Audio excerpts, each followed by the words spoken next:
Good evening. Please stand for the national anthem and stay standing for a moment of reflection.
Good evening, everyone. Welcome again, and glad to see the gallery full. Doesn't happen often, but it's good to see everyone here. I'm Deputy Mayor Bill Phillips. Mayor Cisco is on his last few hours of a very well-deserved vacation with his family, so I have the honor of being Deputy Mayor in the chair tonight. First of all, the Mayor's report. Condolences on behalf of council and city staff. I'd like to extend condolences to the family and friends of Walter Grabelny, who passed away on April 12th. Many of us would have crossed paths with Walter over the years, as he was an integral part of the Polish community here in St. Catharines, recently serving as president of the Canadian Polish Society. If you've ever attended a fish fry at the Polish Legion, you would have met Walter. Thank you for your dedication to our community, and we extend our condolences to Walter's family, friends, and folks at the Polish Legion. As far as news is concerned, Volunteer Recognition Awards. Earlier this month, the city hosted its annual Volunteer Recognition Awards ceremony to highlight the incredible dedication and community contributions of more than 40 volunteers in the city. Congratulations to Carl McCulloch, who was named the Volunteer of the Year for his contributions to the rowing community. Carl has volunteered at the St. Catharines Rowing Club for more than 60 years, first as an athlete, then as a coach and regatta umpire. Thank you for your continued contributions to the rowing community, Carl. Congratulations also goes out to co-winners of the Margaret and Robin McClellan Youth Volunteer of the Year Award, Melina DiPietro, for her work with the St. Catharines Greek community, and Samuel Tyndall for his contributions to community care. Congratulations once again to all the nominees, and thank you for all that you do to make our community a great place to live. The Arts Awards nominations, just a reminder that local artists, residents, businesses, and organizations are eligible to be nominated for the annual awards in the following categories: Arts and Education, Emerging Artist, Established Artist Award, and Making a Difference Award, and the Patron of the Arts Award. Nominations are open until June 14th. Learn more about the St. Catharines Arts Awards and how to nominate someone at stcatharines.ca/arts awards. Easy for me to say, Municipal Development Corporation feedback. The City of St. Catharines wants to hear from residents on the establishment of a Municipal Development Corporation, MDC. This initiative aims to harness surplus real estate assets for community benefit and support the city's housing development goals. Residents are invited to participate in a public information session to learn more about the MDC's mandate, the city's goals, and ask questions on Monday, May 6, 2024, from 3 to 6 in City Hall on the 3rd floor atrium. For more information and to submit questions or comments, please visit Engage St. Catharines, engagestc.ca/MDC. Have your say on a downtown St. Catharines Heritage Conservation District. City of St. Catharines is in the midst of a public engagement campaign to gather information on the creation of a new Heritage Conservation District in the city's downtown. The city is pursuing a potential downtown Heritage Conservation District to help manage change in the downtown to ensure its character is maintained for future generations. As part of the study phase, the city is gathering input from a range of stakeholders, including residents, downtown business operators, and property owners, in a short online survey to gauge interest in downtown Heritage Conservation District. To provide feedback, residents, business operators, and property owners are encouraged to participate in a brief online survey accessible from April 11th through May 21, which can be found on engagestc.ca at Downtown HCD. 40 Under 40 Awards, special congratulations to our Andrew Harwood, Program Coordinator in the Community and Recreation and Culture Services Department, who was recently nominated for a 2024 Niagara 40 Under 40 Award presented by BusinessLink. Businesses and anniversaries, congratulations to Benny and Leslie Ralston, owners of Runner's Edge, on the grand opening of their new improved retail space on 4th Avenue. Sun Country Leisure, congratulations to them on the opening of their head office in St. Catharines. Special congratulations to Andy and Mike Paul for their journey from crafting cedar patio furniture to becoming all-inclusive destination for outdoor living. Here's to many years of success. Upcoming events, Folk Arts Festival. Everybody should get involved in this one. Join us on May 1st at City Hall as we raise the flag to kick off the 2024 Niagara Folk Arts Festival. The Folk Arts Festival is the longest running festival in Canada, a long, proud tradition of showcasing the many cultures who make up our diverse community. I encourage all of you to participate in the many events throughout the festival and to attend the open houses, which offer great food and entertainment, and best of all, warm hospitality. And lastly, Red Dress Day. Sunday, May 5th is the annual Red Dress Walk, a national day of awareness for missing and murdered Indigenous women, girls, and 2SLGBTQI1IA+. The event will feature workshops as an Indigenous makers market, speakers, and a solidarity walk. Join us at 2 o'clock at City Hall to listen to speakers and drumming by the Strongwater Singers, followed by a walk. Will then take place from City Hall through downtown, ending at Marilyn I. Walker School for Fine and Performing Arts, where there will be an Indigenous makers market from 12 to 4. I also had the pleasure of attending the new headquarters of the Niagara Peninsula Conservation Authority on Merrittville Highway.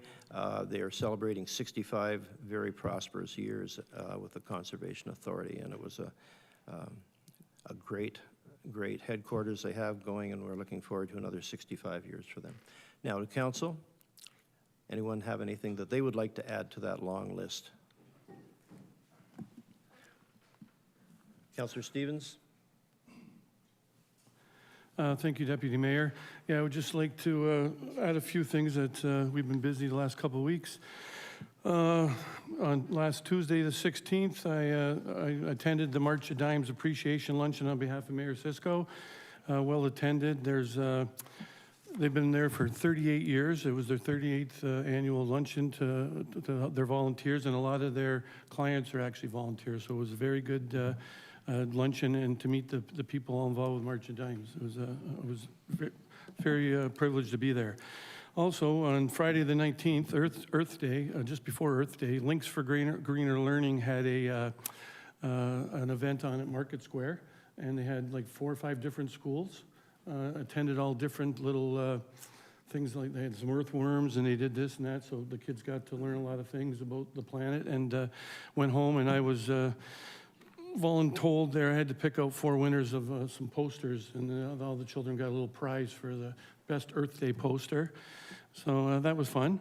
And on April 27th, just on last week there, Dunlop Drive Seniors had their art show, and Councilor Garcia was there as well. The art there that the seniors produce, it's top notch. Next time you go there, you got to go there and see that. And if you need some art in the house, it's amazing, and prices are pretty decent. And as well, on April 29th, the day of mourning, is something that we recognize. It's unfortunate that we do, but on behalf of the mayor and council, I was there at 7:30 in the morning for the fallen workers at the Welland Canal Memorial, and then again at 8 o'clock for the Parkway in remembrance of the 4 workers that fell on the scaffolding while they were at work and lost their lives. And then at 4 o'clock, there was up here, the Niagara Regional Labor Council movement has a monument here right on the front lawn of City Hall to remember all the workers who have perished working or injured by going to work every day. No one expects they all expect to come home every day, and it's not always the case. And Councillor Ratzlaff was with me as well there on that. And I just had to add one thing because it was really, really hit me there that one of the statistics, and I had to share it, 100 years ago, when the federal government did infrastructure projects, they allowed for 1 loss of life for every $1 million spent in infrastructure. That's just crazy. And that's how we learn from past, and we don't do that now. But can you imagine if that was like that now? Like a $50 million project. We know 50 workers are going to lose their lives. Like, that's just ridiculous, right? So there's been we've come a long way, and but there's more to do because one is too many. And finally, next Wednesday, March 8th, is McHappy Day, so you can come down Welland Avenue McDonald's and you can see Councillor Stevens giving out McHappy or through the window at the drive-through, or you can go up to McDonald's on Brock and Tim Hicks will be there, so take your pick. Thanks. Thank you, Councillor. Councillor Garcia?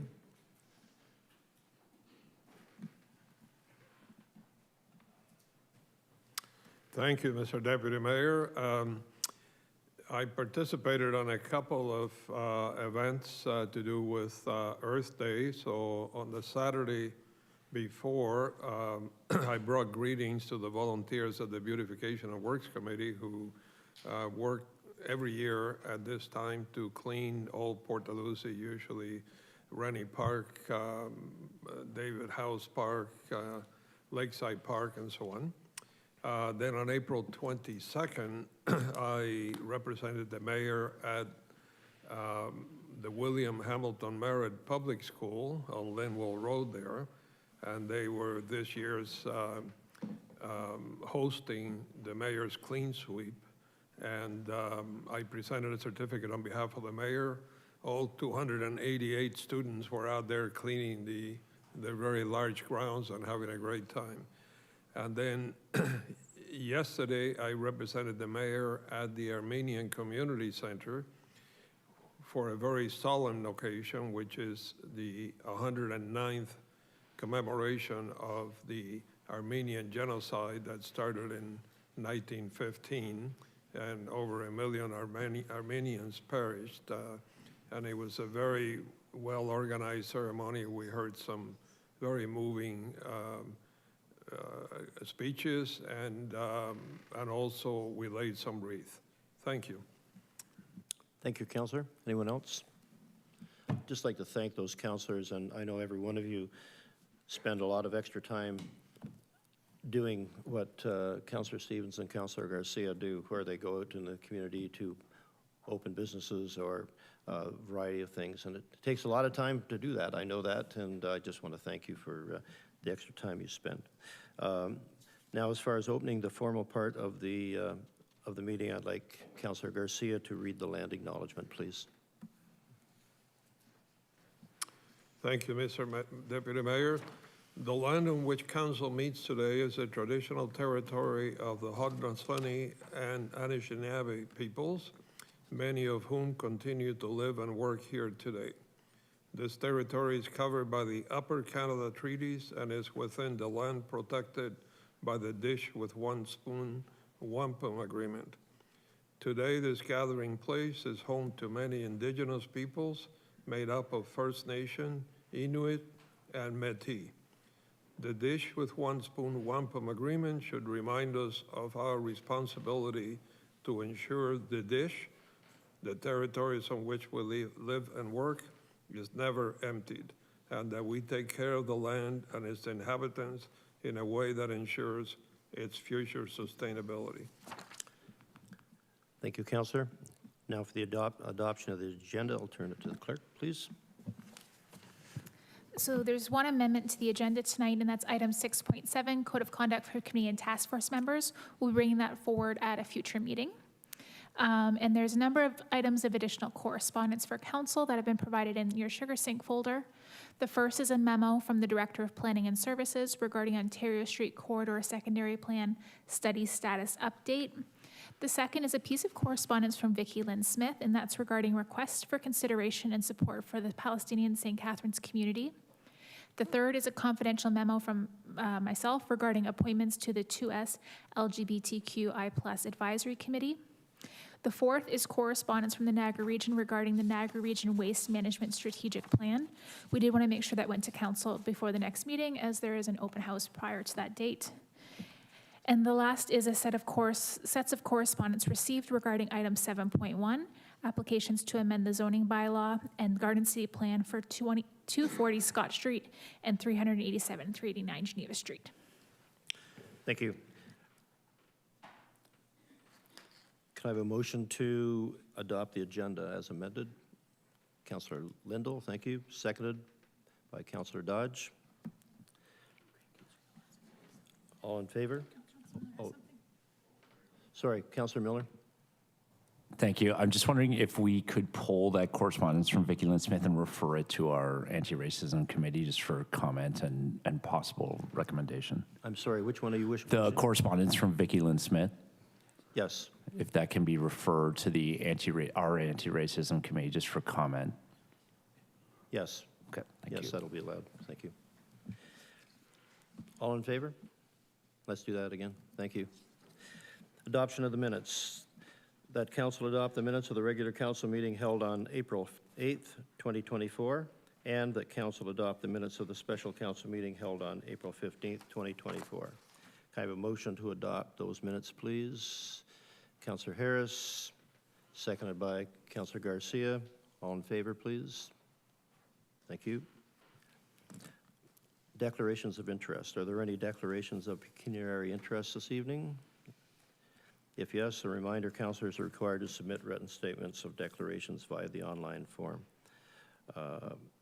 Motion to move consent reports. Councillor Dodge, you've requested to endorse item 6.9, item 4, resolution from the City of Brantford regarding home heating sustainability. Is that correct?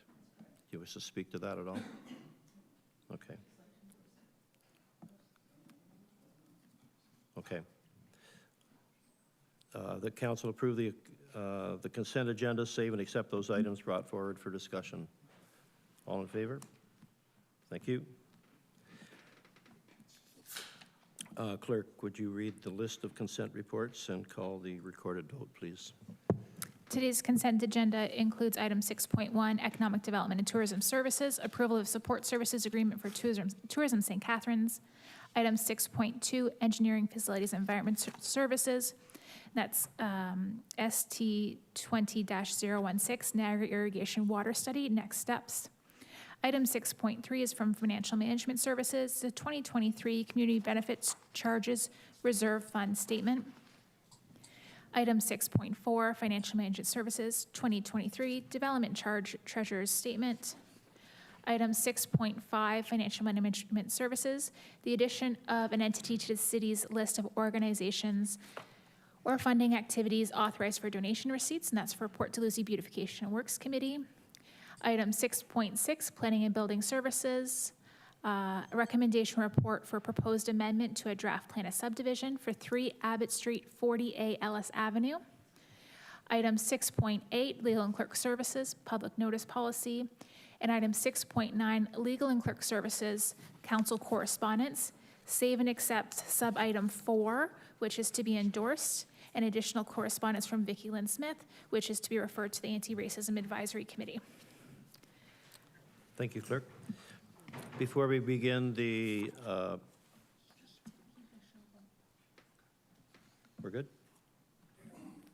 Yeah, the question, you did it through a show of hands, the vote earlier, so, Okay, we did. yes, you Yes, did. okay. Before we begin the public meeting, a declaration to all presenters this evening, and I understand we have a few.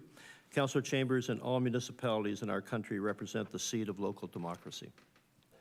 The many acts that govern us understand the necessity of the collective voice when decisions are being made to grow our spaces, pass our bylaws, and to seek opinions in the very complex issues, ensuring safe spaces for all in our public discourse.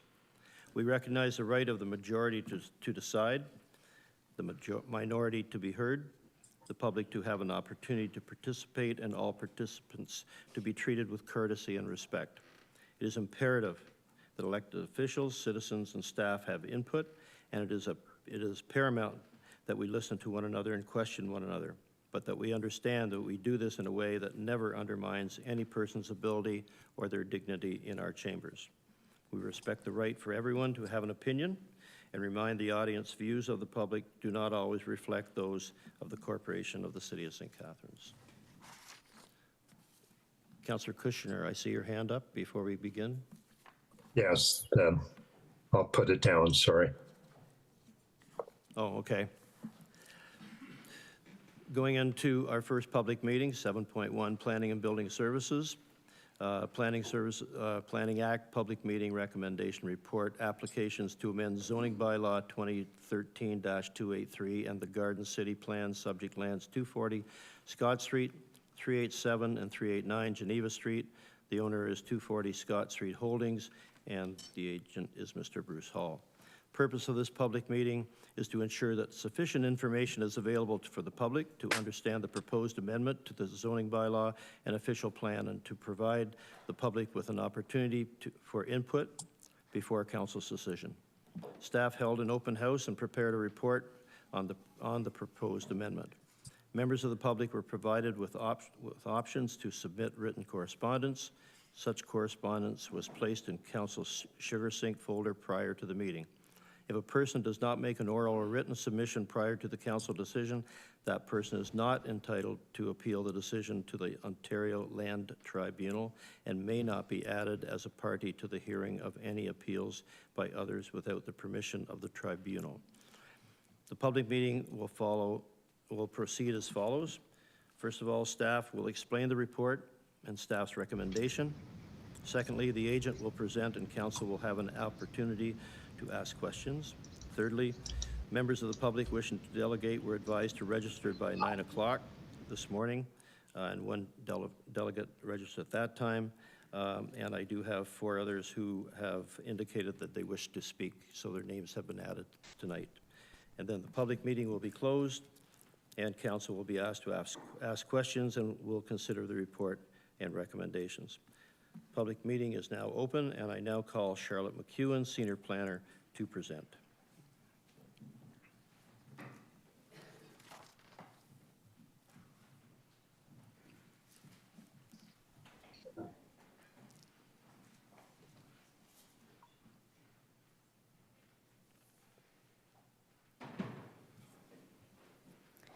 Thank you, Mr. Chair, and good evening, everyone. This public meeting is regarding applications for official plan amendment and zoning bylaw amendment at 240 Scott Street and 387 and 389 Geneva Street. The official plan and zoning bylaw amendments are requested to permit the redesignation of the properties to high-density residential to facilitate the development of 2 residential apartment buildings and 2 blocks of townhouses containing a total of 532 residential units on the site. The applicant has also proposed a special provision to permit a site-specific minimum parking ratio, minimum setbacks from a private road to the townhouse dwellings and to the townhouse garages, and a maximum driveway width for the townhouses. This map shows the subject property location on the southwest corner of the intersection of Scott Street and Geneva Street. It has a land area of 1.65 hectares and has frontage on both streets, 128 meters along Scott Street and 2 separate frontages along Geneva Street, which are 36 and 53 meters, between which there are 2 properties that are not owned by the applicants occupied by residential dwellings. The surrounding land uses include residential dwellings to the north.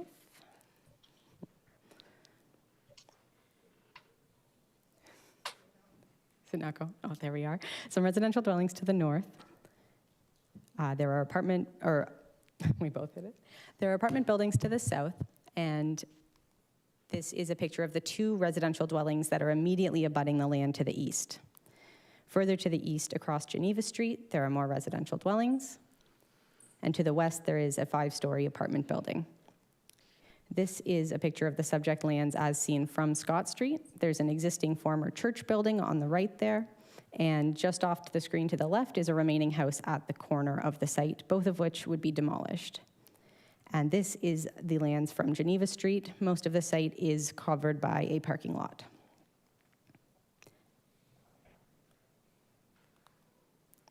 This slide shows the proposed development plan. There are 521 apartment units proposed in 2 different apartment buildings, 1 7-story apartment building along Scott Street, and 1 apartment building in behind with a 15-story wing and a 13-story wing. There are 2 townhouse blocks proposed, 1 at the intersection containing 6 townhouses, and 1 further back along Geneva Street containing 5 townhouses. And these are accessed via private roads in the form of rear laneways, while the units face the public streets. The proposal includes 2 levels of underground parking and some surface level parking spaces spread out across the site. There are 612 parking spaces to serve the 532 units. This rendering shows the development as it would be seen from Scott Street. The 7-story building is visible in the front, the taller 13 and 15-story wings of the apartment in behind, and the townhouses to the left towards the intersection. The property is located within the settlement area under the provincial policy statement and a built-up area under the growth plan. The proposal is consistent with provincial policies in these areas. And the proposal has also been evaluated against regional policies. It's located within the urban area and built-up area in the region's official plan. The proposal is in keeping with the applicable regional policies. The property is designated neighborhood residential per Schedule D1 of the Garden City Plan, and further designated low-density residential as per Schedule E1. The low-density residential designation permits residential dwellings at a density of 20 to 32 units per hectare and does not generally permit apartment buildings. The official plan amendment application seeks to redesignate the lands from low-density residential to high-density residential, as shown here, to permit the site to be developed at a high residential density and to permit apartment buildings on the property. Section 16.1 of the Garden City Plan outlines policies to be considered when evaluating an official plan amendment application. This application has been evaluated against these and found acceptable. It is in conformity to the general intent of the official plan. It's consistent with the provincial and regional policies. It represents efficient development of underused lands, and the compatibility of the development is achievable through site design and site-specific zoning provisions. It does not bring instability to a stable area. There is sufficient servicing capacity. There are not financial implications to the city, and it does not set an undesirable precedent. The lands are zoned local neighborhood institutional, or I1, which permits various institutional uses as well as all residential uses that comply with the low-density residential R1 zone. The R1 zone does not permit apartment buildings and generally only permits residential units at a density of 20 to 32 units per hectare. So the applicant is requesting that the property be rezoned to high-density residential R4, aligning with the requested official plan amendment, and they are also requesting a special provision be added to the property. The special provision is requested to address some elements of the proposal that do not meet the zoning requirements after rezoning. The first is a reduction in the minimum parking ratio. The second and third are reductions for the minimum setback from the private roads to the townhouses and their garages. And the last is an increase in the maximum driveway width for the townhouses. And I'll go through these in detail, beginning with the parking reduction. The zoning bylaw requires a minimum of 1.25 parking spaces per unit, which would be 665 spaces for the 532 residential units in the development. The proposal is for 1.15 spaces per unit, or 612 parking spaces overall, which represents an overall reduction of 53 parking spaces. The official plan outlines criteria for considering these types of reductions. In this case, transit is readily available close to the site, and bicycle parking facilities are being provided both indoors and outdoors to meet short-term and long-term secure bicycle parking needs. The proposed parking ratio provides at least one parking space per unit in the development, with some additional spaces to accommodate additional vehicle ownership and visitor parking. The proposed parking ratio is also supported by a parking study that was submitted with the application. Regarding the other requested special provisions, these blue areas shown on the site plan represent the setbacks between the private roads and the townhouses. The applicant has requested a reduction of the minimum setback from 3 meters to 1 meter to permit some of the narrower pinch points shown here and to allow the townhouses to sit closer to these rear lanes. These lighter areas shown over the blue represent the setbacks to the garages of the townhouses. The applicants are requesting a reduction of the minimum garage setback to 2.2 meters from 6 meters. And the last requested special provision is an increased maximum driveway width from 50% of the townhouse unit width to 55%. The intent of these minimum setbacks and the maximum driveway width is generally to encourage a good streetscape design along the private road, providing room for landscaping, and to ensure that garages do not dominate the streetscape. The garage setbacks are also to help maintain driver sight lines when using the garages. In this instance, these private roads function more as rear laneways, and it is considered appropriate to relax some of the design standards at the rear of the dwellings in order to prioritize the interface with the public streets. The setbacks to the garages will still allow adequate sight lines for drivers exiting the garages at slow speeds, and overall staff are supportive of the applicant's requested special provisions. In addition to the site-specific provisions requested by the applicant, the staff recommendation does include some additional site-specific provisions that have been deemed appropriate for this site. One is to establish site-specific minimum parking stall sizes. The reason this is recommended is that council has recently passed a housekeeping amendment to the zoning bylaw that includes changes to the parking standards, resulting in some increases in some of the minimum stall sizes, and introduces a minimum drive aisle width of 6 meters in parking areas. The proposed parking spaces on this site all meet or exceed the zoning requirements that were in place at the time of the application, but they do not all comply with all of the new requirements. Given that the current design has been assessed by the city's traffic staff for functionality, and that the proposal includes a drive aisle of 6.7 meters, which exceeds the new 6 meter minimum, it's considered appropriate to permit a site-specific parking space size that carries forward some of the former zoning provisions, combined with a minimum 6.7 meter aisle width. And this is reflected in the staff recommendation and report. And the other special provision recommended by staff is establishing maximum heights along the public roads. The development has been designed to have a height transition, with the tallest building at the rear, furthest from the adjacent low-density neighborhoods, and the shorter buildings towards the streets, with the shortest, the townhouses, being closest to the intersection and to the existing dwellings abutting the property along Geneva Street. So based on this design, which is supported by a shadow study, it is considered appropriate to limit the heights as shown on the screen here. These maximum heights would ensure that buildings along Scott Street do not exceed 7 stories plus rooftop mechanical equipment, and that the height along Geneva Street would not exceed 12 meters. And these provisions are also included in the staff recommendation. The application was circulated to all appropriate departments and agencies, and no objections have been received. 2 public open houses have been held for the application. One in April 2022 was held virtually, and the applicants have made substantial changes to their design following that first open house, and the second open house was held in person in September of 2023. This is a list of the primary concerns that have been raised through the consultation process.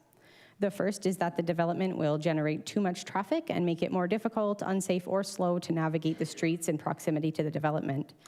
The applicant has submitted a traffic impact study, which has been reviewed and accepted by the city's traffic staff.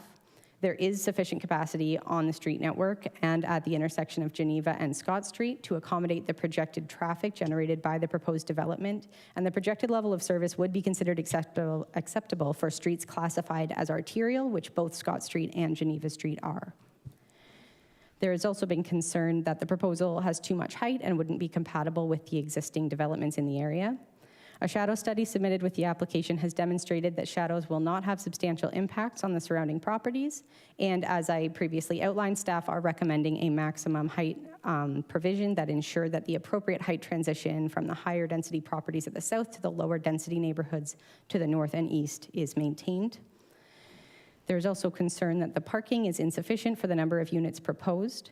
As noted, a parking study was submitted as part of the application, and additionally, the city's official plan criteria for considering parking reductions in the city has been assessed, and the requested parking ratio is considered to adequately serve this proposal.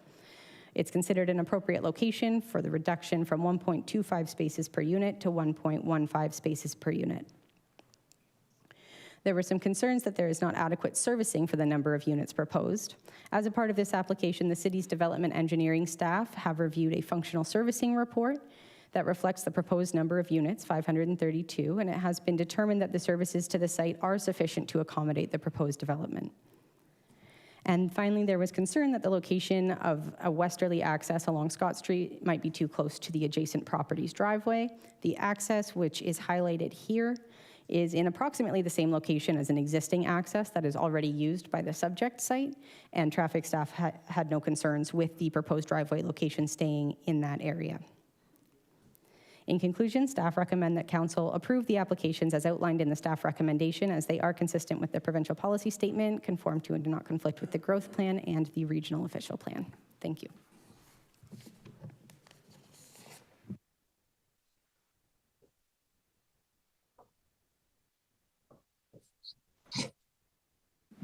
Thank you, Ms. McEwen. We'll try that again. Now call upon the agent, Bruce Hall, from the Planning Partnership to present, and I understand Bruce has a PowerPoint, and obviously council will have an opportunity to ask questions when Mr. Hall's finished.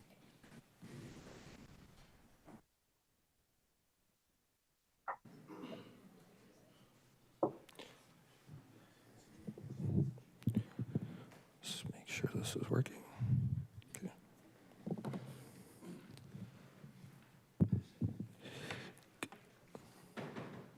Good evening. My name is Bruce Hall. I'm a principal with the Planning Partnership, and I'm here tonight on behalf of the applicant. I have with me from the client group Mr. Sheldon Rosen, Kyle Bittman, and Miles Smith.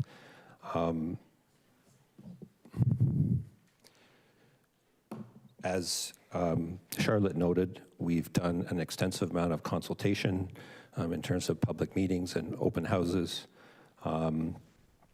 Very significant number of meetings with staff to refine the development. Worked very collaboratively with them and really appreciated that input. As Charlotte noted, the location, again, this is just a very prominent intersection. And it's located within an existing mixed-use context, which provides a number of services and amenities available for such a higher density development. Thank you. This site is very underutilized, and in terms of provincial policy, it's the ideal candidate for these types of developments. It's a single-use building, formerly a church, with an extensive amount of surface parking, which really isn't a desirable context within an urban environment. It's clearly not being utilized to its fullest extent, and there is an opportunity here to create a very meaningful supply of additional needed housing, which we all know about. As Charlotte noted, I'm not going to go through the planning framework, but these changes are really bringing the site in alignment with the surrounding area. The existing low density and institutional land use designations are really a vestige of an earlier time before these properties in the surrounding area were all developed. This remained as a church, and again, these will bring it in line with the surrounding context.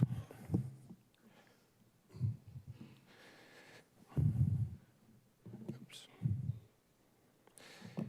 Again, this design has evolved considerably through collaboration with municipal staff through urban design and planning, had a number of meetings, and really came to a number of changes which really provide a much better distribution of the density on site and deal with a lot of the transitions, as Charlotte noted.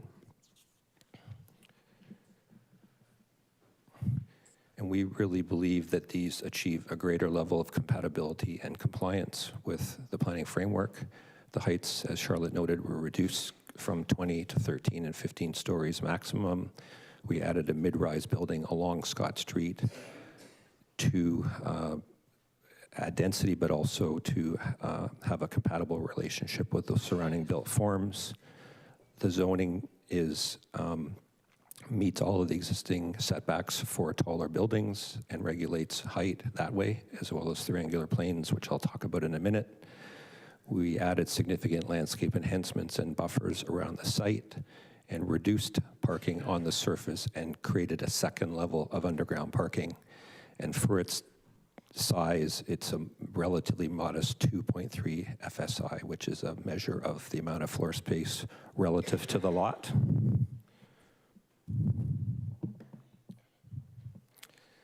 going to skip that other one.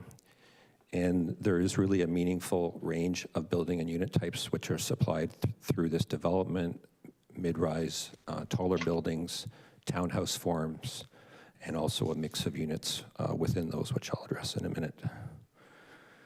There's a lot of abundant resident amenity spaces aside from on the site.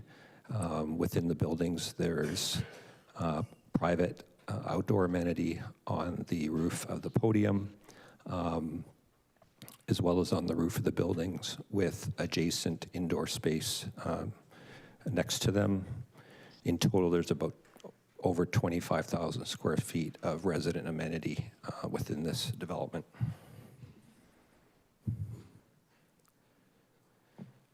As well as making changes to the plan, it resulted in a lot more landscape. Previously, we were below the minimum 40%. Now we're about 43%. With, as I noted, a central park space, additional space added around the periphery with planting some islands in the middle of some of these parking areas where parking was removed, as well as retention of some existing trees on the perimeter of the site. In addition to this amenity space on the site and on the buildings themselves, it's also noted that Fairview Park is going through a community visioning process, which will see that park be redeveloped for a lot of new enhanced passive and active recreational uses, and we're in very close proximity to that site. In terms of the distribution of height and density, as Charlotte noted, the lower buildings are located around the periphery and step up as you move west and south on the site.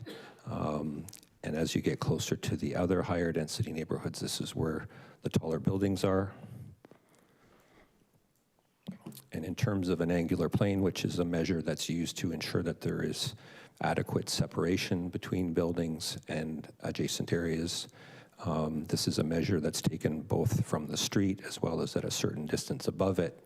And all the buildings are within this angular plane, so it doesn't encroach above that, which is a lot of what urban designers look for in terms of making sure that something is compatible within its context. Thank you very much.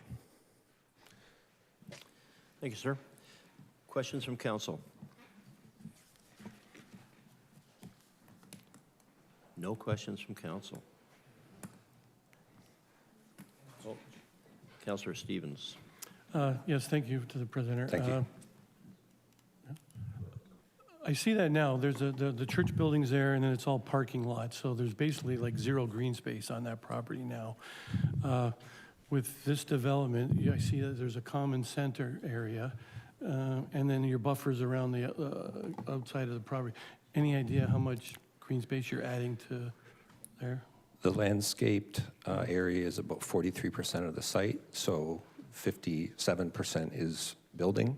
So it's quite a high percentage for a higher density development, as well as in addition to those spaces at grade, there are also spaces above grade, as I mentioned.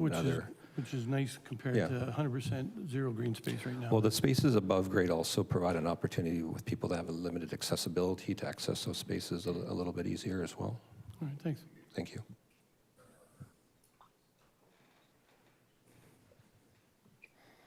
Councillor Dodge. Thank you. Through you, Mr. Deputy Mayor, to the presenter. When you were talking a few minutes ago, you said the resident amenities are 25,000, not 2,500? 25,000. 25,000, Yep. okay. And when we're talking about the buildings and the project itself, are there any green initiatives going to be put into the buildings? I mean, there's inherently, within higher density form, there are green initiatives, but we're really kind of at the zoning stage. So during the building, the site plan stage and the building permit stage, that's when some of these things can be accommodated better. You know, I'm not sure what the city sort of requires in terms of green standards, but we will also adhere to any minimum requirements. Okay, so as you guys do not right now have anything for green initiatives in your sites? We've had some discussions about some car sharing, and there's obviously bicycle parking, which is, you know, adds to, you know, the ability to reduce the carbon footprint. But again, we're open to discussions about anything else in terms of at the building stage. Okay, so have you had any discussions about how you would heat the buildings? I'm sorry? How you would heat them? I'm not aware, but I'm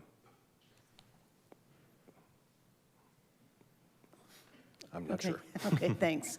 And you've had 2 public open houses. And Correct. after the first one, you said that you guys went back to the drawing board and made some major changes and stuff. And since then, you had another one. Was there any changes made after you had that public information meeting? There was some modest kind of refinements, but the bigger moves came between the first and second meeting. You know, one of the big changes was in terms of getting rid of a lot of the surface parking and creating the second level of underground parking, which really opened up the site for a lot more landscape and less surface parking, which is desirable. Okay, and I couldn't tell for sure on the site plan itself, do you have any exits going on to Geneva Street, or is it just all off of Scott Street? There's a driveway that kind of goes around the perimeter of the site. There's an exit and an entrance on both Scott and Geneva Okay. for that. And then the small block of townhouses that's right at the corner of Scott and Geneva has its own driveway just to access the rear of those 5 units. Okay, and when you're talking about the parking spaces, the townhouses, are there parking spaces included in the 612, I believe there are? Or is that they're not, they have their own parking and that's not included what's in the apartment? Well, in terms of the stats that we gave, they're within that overall number. They basically have one parking space themselves, a dedicated parking space within a garage. The larger number of spaces relates to the apartments. So it's the standard that's really over 1 space per unit for the apartments. In the city right now, I believe the kind of average car ownership is about 1.04 spaces per unit. Okay. And on the plan, it also said for you have a road widening. Does that mean that you're going to be putting like a turning lane off of Scott onto Geneva Street? Is that what that road widening is? I'm not sure whether it was actually required. On what I was looking at, it showed a road widening. Yeah, I mean, the city wants to take that in order to have access to a wider Scott Street. Because earlier, for whatever reason, when this property might have been developed earlier, they took that widening for the remainder of it, so the city wants to have that continuous widening strip. I can't recall whether there was a turning lane that was needed through the transportation study. I can endeavor to get that answer to you. Okay, and I don't know whether you'll have this answer, but where it says that they want to do the setback, they want it to go from 3 to 1, does that allow for if we actually had to ever have a widening on Geneva Street? The setback that Charlotte was speaking about is in the rear of those townhouses.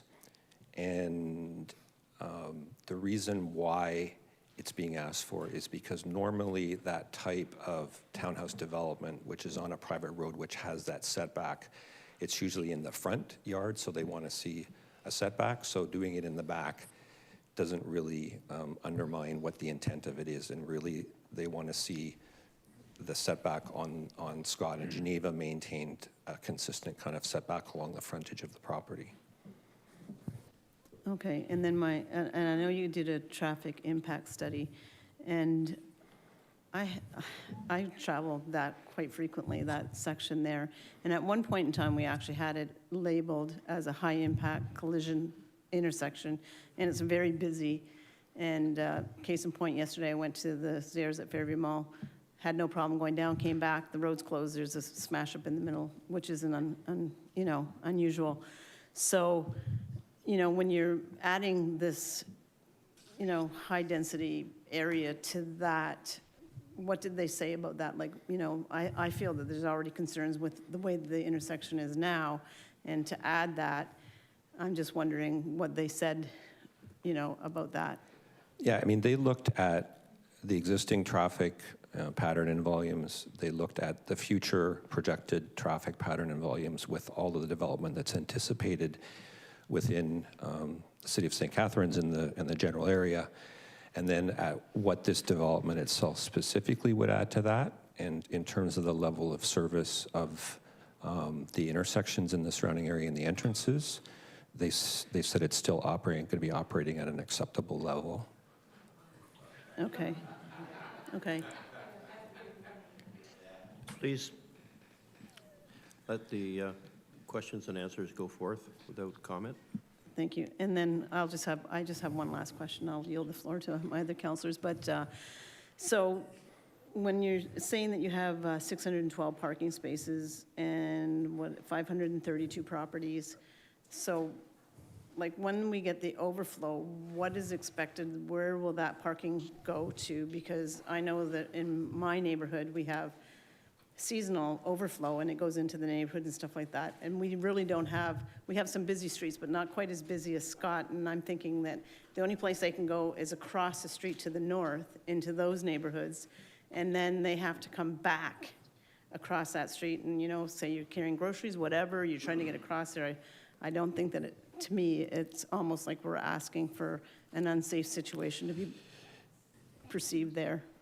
Yes, the traffic, the parking element of the traffic, the TIS that was done, does not anticipate, it's not premised on parking occurring off-site. All the parking is to be accommodated on the site, and that's what the analysis is based on, which the city was accepting of.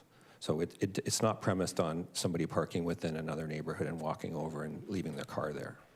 But it could be a possibility that this is a situation that you would be creating because there wouldn't be enough on-site parking. Like how many places do you have for visitors? How many handicap spaces are there?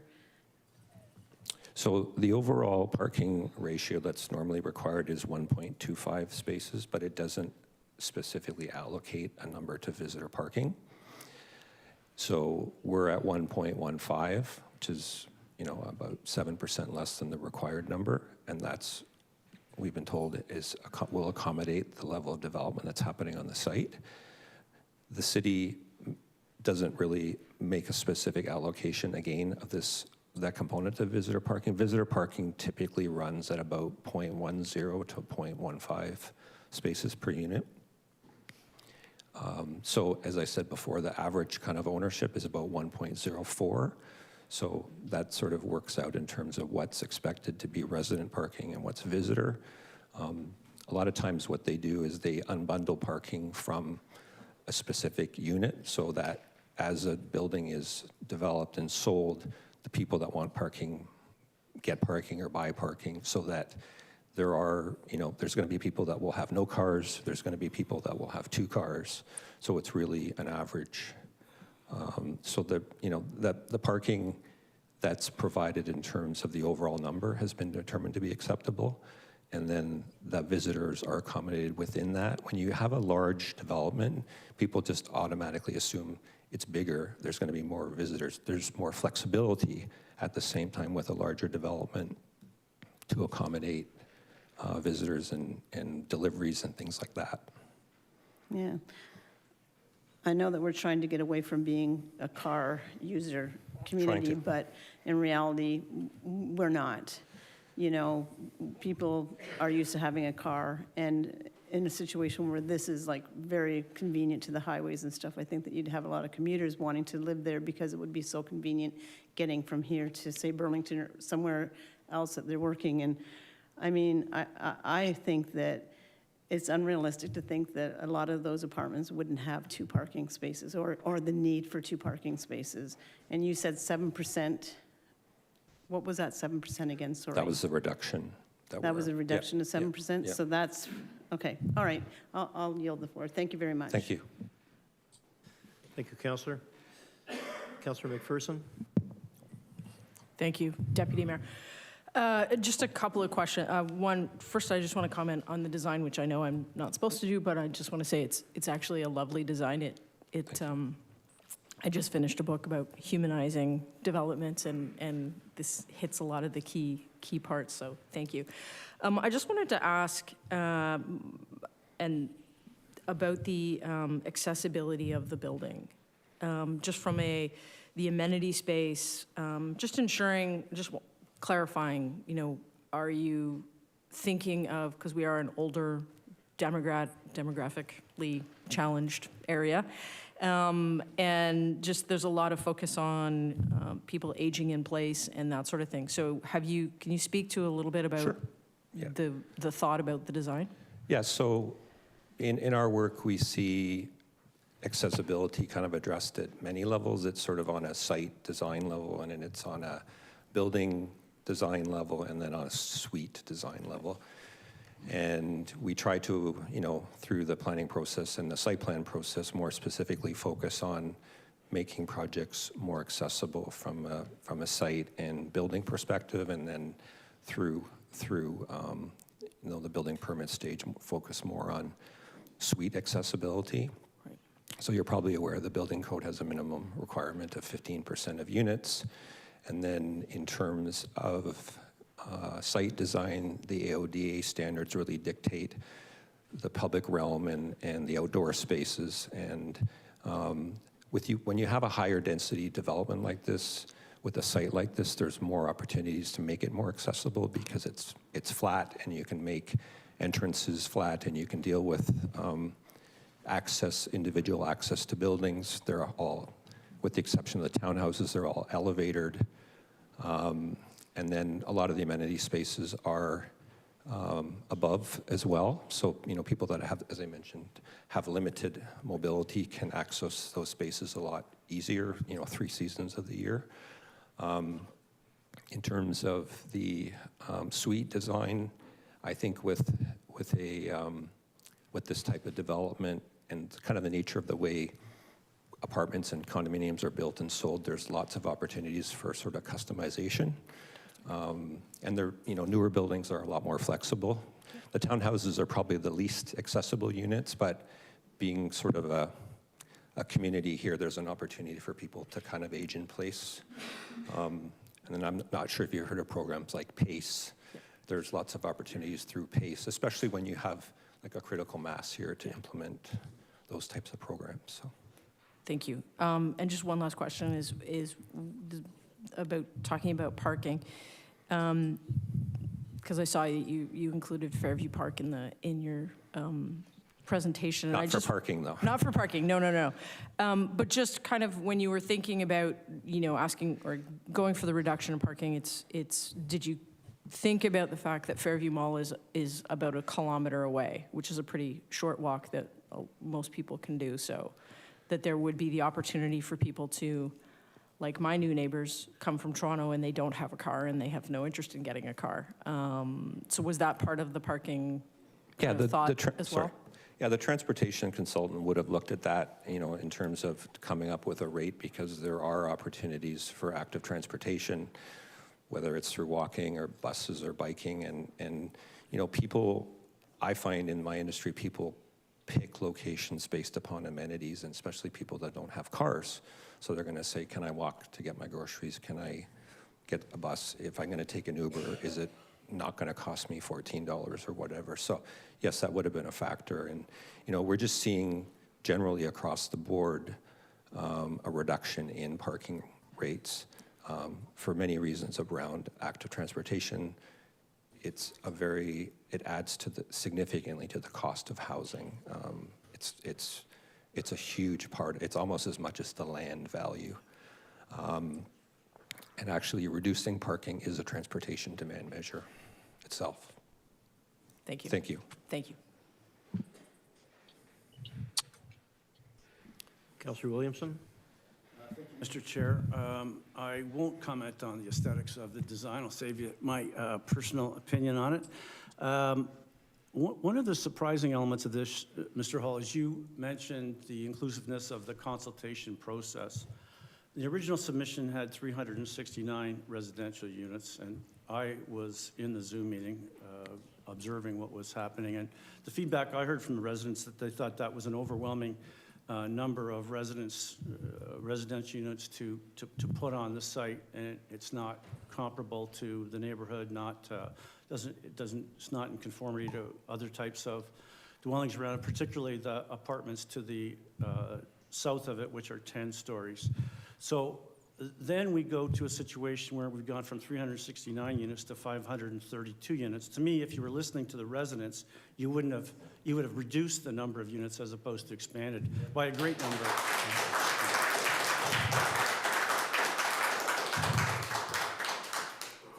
I'm glad that you do appreciate Councillor Williamson. However, it is the norm in council that we do not clap for anything. Just appreciate. So my question is, how did it end up actually going in the opposite direction of what was a clear message that people were looking for at that meeting? Sure. There were a number of issues which were raised around density and height and traffic and access and parking. The number of units was really a function of a design that went in with very, very large suites. And as the application made its way through, there was further investigations done into the market. And it was found that those suites were just too large for the general market in terms of take-up, as well as affordability. Just when you multiply over 1,000 square feet by whatever per square foot, it's not affordable. So there was really no increase in the density itself. It was just the unit mix which was increased. Okay, thank you. And then in terms of affordability, what kind of price points are we looking at here? And will some of it be considered affordable housing? I don't think it will be considered affordable housing. I don't know what the price point is. It's not a planning matter. Okay, thank you. One of the concessions, you've got the concession for moving the parkings per unit from 1.25 to 1.15, and then going back to, well, we changed the standard to a little bit larger stall, and I forget the exact numbers. Do you know what the number of parking spots you would get if we were using the standard that this council decided to go to because of problems we had at another condominium development? I don't know the math off the top of my head, I'm sorry. Okay, that's my questions for now. Thank you. Thank you. Thank you, Councillor. Councillor Townsend? Thank you, Chair. Through you to the presenter. Thank you for your presentation. I want to go back to, I guess I'm a bit concerned about the in and out access of this location. When I reflect over to where the Jumbo Video used to be, Secord and Scott, there's an intersection with lights there because it's such a busy spot. And as someone who used to actually attend this location for church, I would see on Sundays when the parking lot would be full, they would actually need somebody directing traffic in and out of the church. And I know there's a lot of cars going in and out at once, but if you have a lot of vehicles coming in and out in the morning in this location and at an already busy street, are you guys not concerned that, especially when you're adding in, it sounds like you're going to be adding this, the city wants to add in this third lane, a car turning left into this will never get in, especially during rush hour. What is the solution? Is there an alternative solution even to like have specifically just a south entrance? My concern here, and again, I'm not an engineer, but there are some serious in and out access safety concerns with the design. What has been the engineering on your team's vision? Like, are you guys set in stone that the best in and out is Scott and then in and out of Geneva? I know how chaotic it's actually, I think, one of the busiest intersections in the city. So I'm just trying to figure out, Is there an alternative? From what we were told, the best distribution is to have these two entrances both operating as in and out. As far as restrictions on movements, I think you were saying turning left from Scott into the site from the north entrance? Okay. Again, that's something that the city may have an opinion about over time if they're seeing issues with it. But from what we've been told in terms of the way that again, I'm not an engineer, the engineers have told us the way that operates. The amount of traffic that you would see at a church, like you've said, is obviously really focused to like an hour in and an hour out, and then other times. This will be distributed, quite a bit more over a longer period of time in the peak hours between whatever it is, 5:30 and 8:30 or 9:30 in the morning, and then the same thing in the afternoon. We've seen quite a bit of difference of activity through COVID.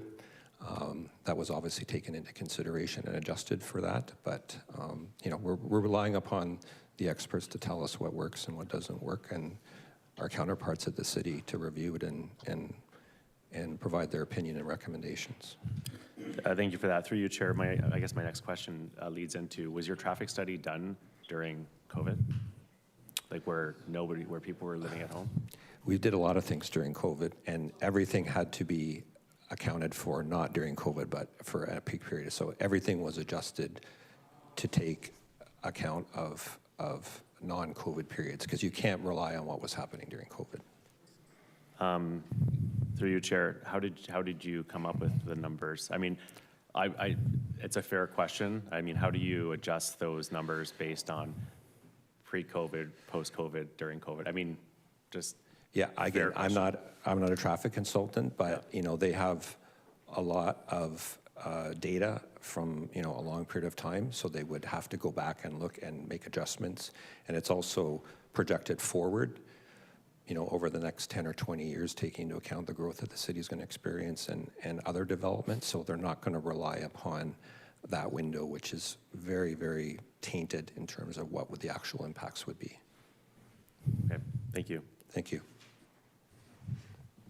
Thank you, Councillor. Any further questions from council? Seeing none, thank you very much, Mr. Hall. Thank you very much, Deputy Mayor. I apologize speaking directly, but it seems strange to turn around and say through you. That's okay. I was looking at the monitor here. We're good. Thank you.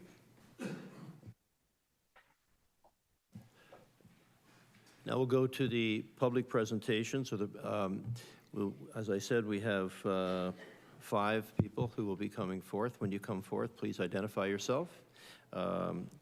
And at this time, the presentations will be limited to 5 minutes.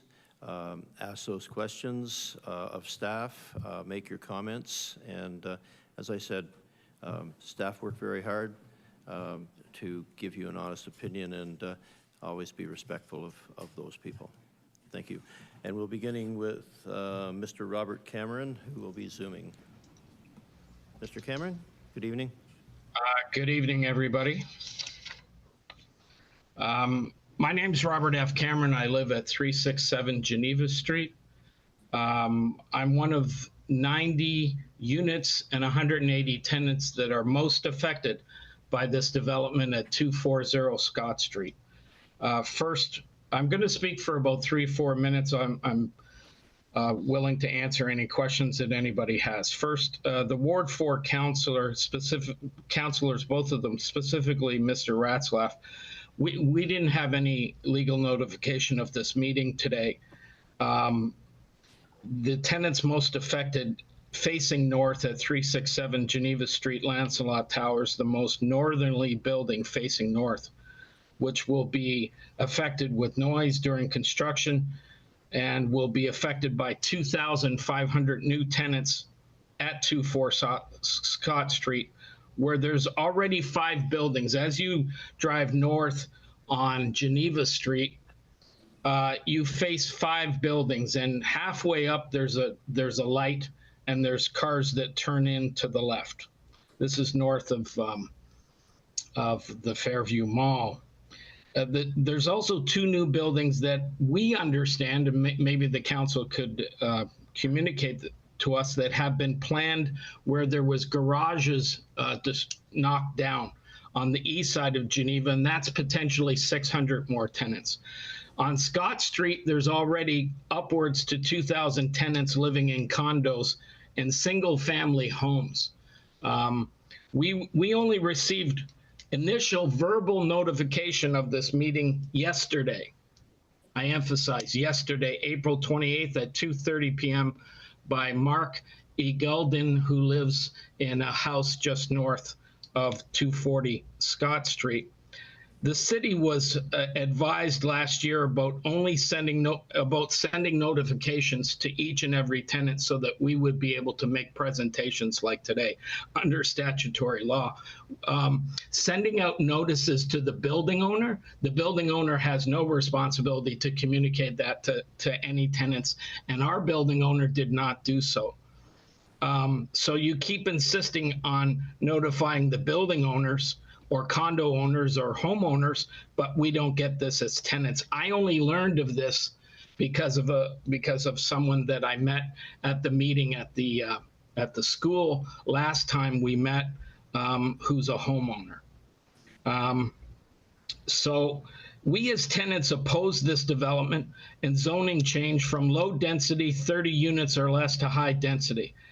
With this project now being revised to in the range of, I'm hearing 530 tonight, but I wrote it down as 560 units, and over 640 new vehicles pulling in and out, as you've discussed, along Scott Street, which is only one lane, and south on Geneva.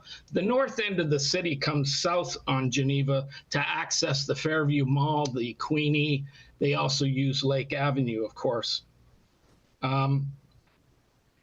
So as back to that street, there's only one light north of Fairview Mall for one building. Every single day, there's dangerous incidents with cars turning west into 5 driveways for the building. Adding another 2,500 residents with 644 cars will make it impassable and dangerous, particularly for emergency vehicles, ambulance, and fire trucks to access all these people. So you have 2,000 here currently, 2,000 in the condos. That's 4,000. You got planned 600 more tenants on the east side of the building. Let's add that up. That's 4,600. And now you want to add another 2,500 to an intersection that's one lane on Scott Street. Just mull that over in your head for a bit. Nowhere in this proposal is there any legal reason or justification for amending the Garden City Plan and or zoning bylaws amendment and official plan amendment under the Planning Act. I read it. I read Mr. Hall's planning partnership submission line by line. I didn't find anything. In fact, the only rationale given is intensification, which no government municipally or provincially has any mandate to do whatsoever. No local plebiscite has been held in Ontario. Provincial law, whether it be St. Catharines, has held a plebiscite for 95% intensification. This plan fails to legally address this issue and only puts profits ahead of rationale. I noted Mr. Hall didn't even say what the cost of the plan was in terms of how much each unit would be. He mentioned about a reduction in size of the unit, but he gave no amount for each unit. He did indicate that it wasn't within social housing that seems to be planned for the east side of Geneva Street.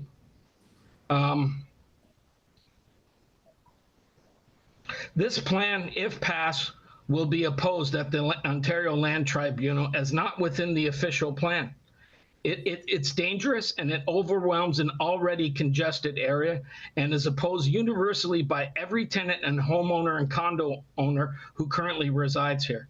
This site should remain low-density residential with more stores. This development should not be built here. The development firm is fully claiming they will build no infrastructure, no new pipes for sewage or pump house. The city is claiming it will not do any road widening, nothing.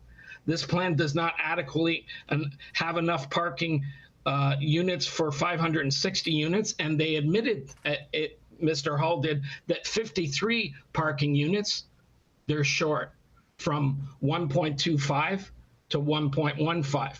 So that means every day, as the councillor pointed out, that someone will be looking for parking, and they'll go to the streets north, and they'll also come into our buildings. And that doesn't even account for the visitors as well. Mr. Cameron, if you could wrap up soon, please. Sir, I was told by the clerk, and the clerk actually blocked access to the camera, that I have 5 minutes. I've only spoken for 3 minutes. I'm timing myself, sir. I'm abiding by what the clerk said.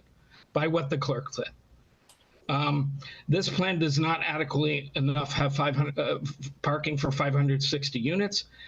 Vehicles daily to an intersection that's overwhelming currently with traffic, and traffic to the Fairview Mall, and endangers safety, as Geneva is already overwhelmed.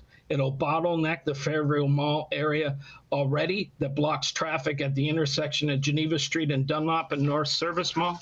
The proposal would add 2,500 people every single day on top of 5 buildings already here. More buildings have been approved on the east side for social housing, yet this mayor indicated on CHCH, Mayor Cisco, that they will only use recent funding for infrastructure, and I just saw the presentation with the minister as well. The mayor has no mandate for that type of assistance to developers who only build with no thoughts whatsoever to overcrowded area. Quite frankly, none of you live here. It'll lead to deaths and car accidents, not to mention the amount of domestic calls for the police with community fights. None of you live here. We are inviting you to an open house here on Sunday, May 5th at 363 Geneva to view the 240 Street Scott development. The construction will go on for 3 years, disrupting our lives and ruining our lives with 2,000 other tenants and condos on doors next door on Scott Street. In any other municipality, we're a town with our own bylaws. We cannot have this development. You have 1 minute, sir, to wrap up. Okay, thank you. We oppose this development 100%. We requested the official city plan for development and was denied by city staff and all ward councilors. Development for the majority hospital workers and medical staff, we were verbally told would take place west along 4th Street in Ward 2, not Ward 4, in between St. Paul Street and 4th Street where the hospital is, south.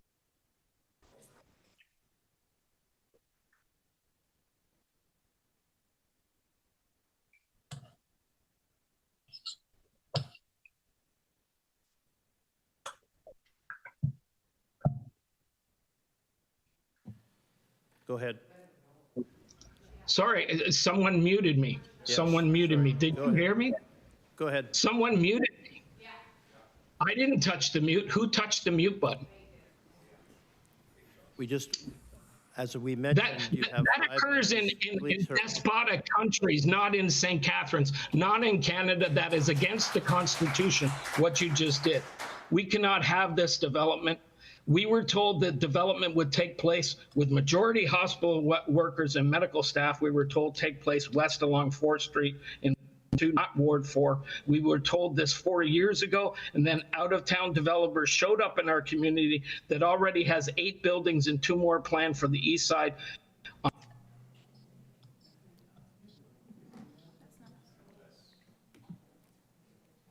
That's not us. Yes, I think he made his point. You're right.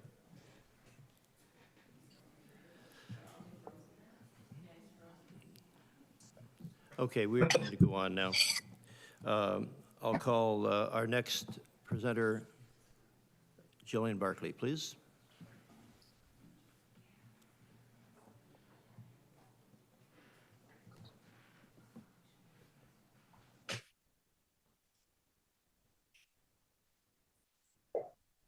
Go ahead, Jillian. Thank you.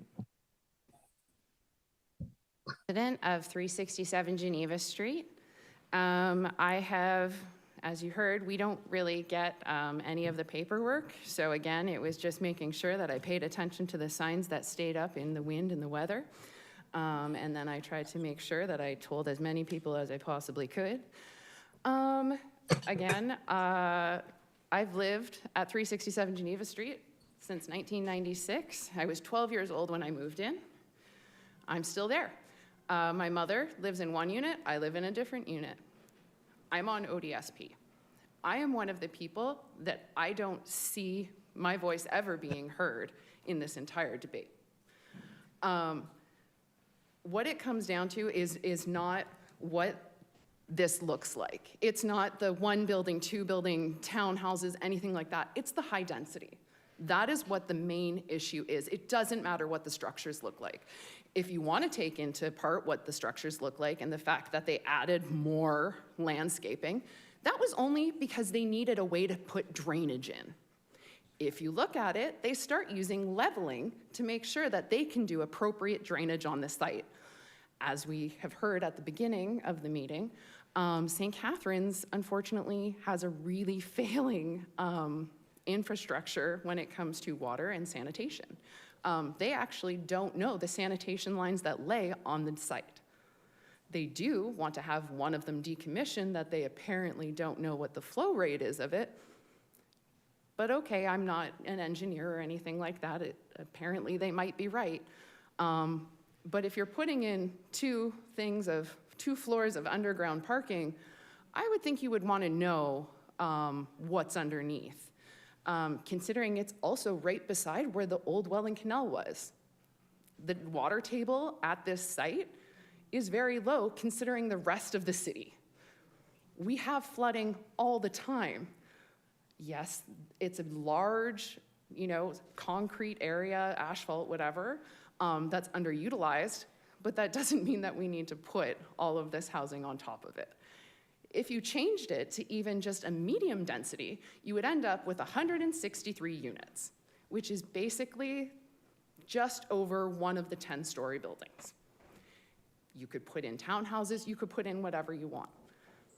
I think it's a much better thing than overloading an area that already has, it's at its max. The sanitation isn't going to be through until 2027. I believe is what they're projecting, and that's just a projection. Again, a lot of these things are projections and not concrete evidence. We don't know any of these outcomes. I didn't want to talk about parking because I knew that that was going to be an issue for everybody else to talk about. I wanted to make sure that we understood that St. Catharines doesn't understand its water management right now. We have very old pipes that are underneath there. And in 367, we already experience issues with our pipes, our backups and everything like that. We had a pipe explode last year. Our rent was increased because of it, because they had to go and fix the infrastructure that was out there, that was on the property. And of course, we had to pay for it. Again, since 1996, I feel that some of this should have been maintained with what we were paying, but I guess I'm mistaken. Sorry, I have severe social anxiety, so this is actually tells you how important this is, because normally I would not be doing something like this. Another part of it was talking about how unsafe the area is. So in front of 351 Geneva Street, there is a crosswalk. That crosswalk wasn't put in until we had 2 elderly women that were struck by cars, and then a young child was hit, and then they decided to put that in. Ask me how I know, and that would be because I've lived there since 1996. I've seen the accidents. I have helped the people on the street that have been hit. I have been one of the people that have almost been hit numerous times because just trying to get anywhere in this area, it doesn't work. Even those crosswalk lights, they don't work. People don't pay attention to them. The fact that people are supposed to pull out of their driveways slowly is a recommendation. That's interesting, because I hope they never accidentally hit the gas, because that's it. Like, I don't understand where this all comes from. I see my time is up. But honestly, the water system itself and the fact that it is right beside where the old canal is, and they're going to put in 2 floors of underground parking on an area that hasn't been developed, and prior to being an asphalt thing, was an orchard, AKA it was a drainage system. It was drained because of the fact that there were orchards there, and the water table. I don't know what else. I can keep going, but. Thank you for your presentation. Any questions from council for Ms. Barclay? Saying none? Oh, yeah, no, there's a couple. I'm sorry. I'm excited. Councillor Lindell, sorry. I just wanted to thank you for your presentation. It was awesome, and for someone with severe social anxiety, you did an amazing job. Yes. Okay. Oh, is that he, your I'll allow principal? My question is, Councillor Townsend commented on the amount of traffic at that intersection, and you live there. Now that the church is gone, is there still severe traffic problems at that intersection? There are always traffic issues at that intersection, even though the church is gone, which is amazing, because we thought that once, you know, like over the pandemic, we thought that things would start to slow down. That wasn't the case. Because we're building up in different areas and we're changing the way that the traffic flow is through St. Catharines, there's more coming through this way, and there's more that's coming down throughout the side streets, which you'll hear from some of the other people that actually own homes in that. But from my 5th floor, I see it, I hear the sirens going, and I think, are they coming to the corner, or are they coming just in front of the buildings? Because that's the other area where there's a lot of traffic issues, not just that intersection, but just down a ways. We also had the sewage come to collect, and they actually had to cordon off Geneva Street from Scott all the way down to Ted Street. So right where the Gales gas station was. And that was just to clear the sewage in the morning. None of the children or anything like that, nobody was aware that this was happening. The buses were not scheduled, like it was just mass chaos. And again, because I am the way that I am, I went out there and I tried to fix things, and I'm calling the DSBN and everything like that. But there was no communication. And I feel like that's what we're lacking, is the community, the understanding, and the bridging of the two. You know, we put forward our concerns, but we don't feel heard. And I mean, you go from 300 and something to 500 and something. We're not being heard. So you're not saying no development? No. You're just saying this one might just be too much? I honestly feel that a medium development, 163 units, is what that would entail, looking at like what the current wording is for zoning laws. That would be what was allotted there. That's what those pipes that were down there were originally allotted for.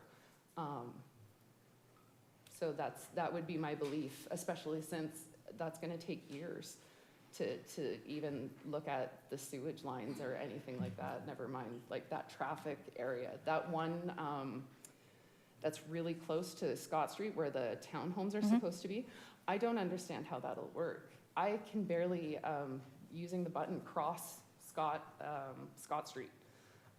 It's always a terrifying ordeal. They also don't usually have crossing guards there in the morning, so that'll be a fun one too to figure out. Okay, well, thank you very much. Thank you, Councillor Lindell. Councillor Dodge. Thank you, Mr. Deputy Mayor. Through you to the presenter, you have done an excellent job this evening. I'm not sure if you can elaborate, but you said that you had some flooding issues. Can you kind of let me know what you mean by the flooding issues? So what happens is that there's not a lot of areas for runoff in the area. So, or for snow storage when there's, when it snows.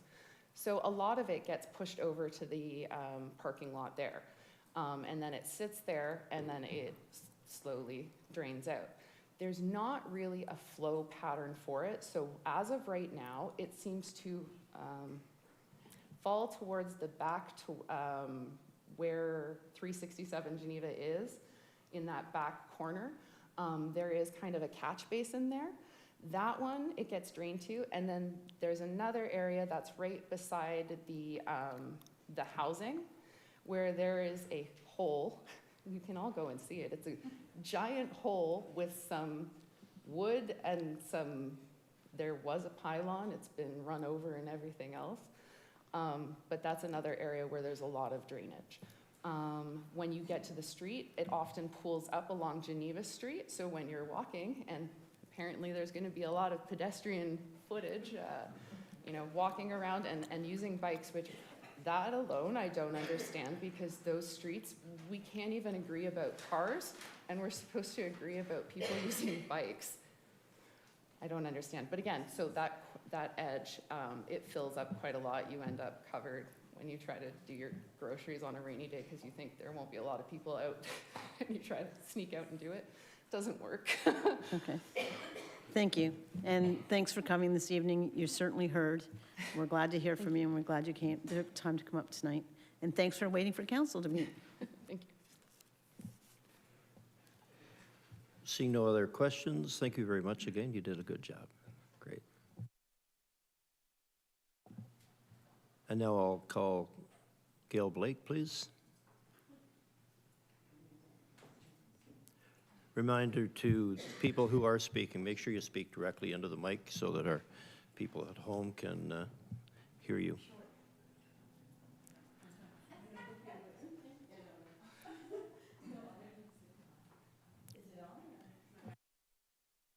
I don't need to say too much. The two previous people spoke volumes.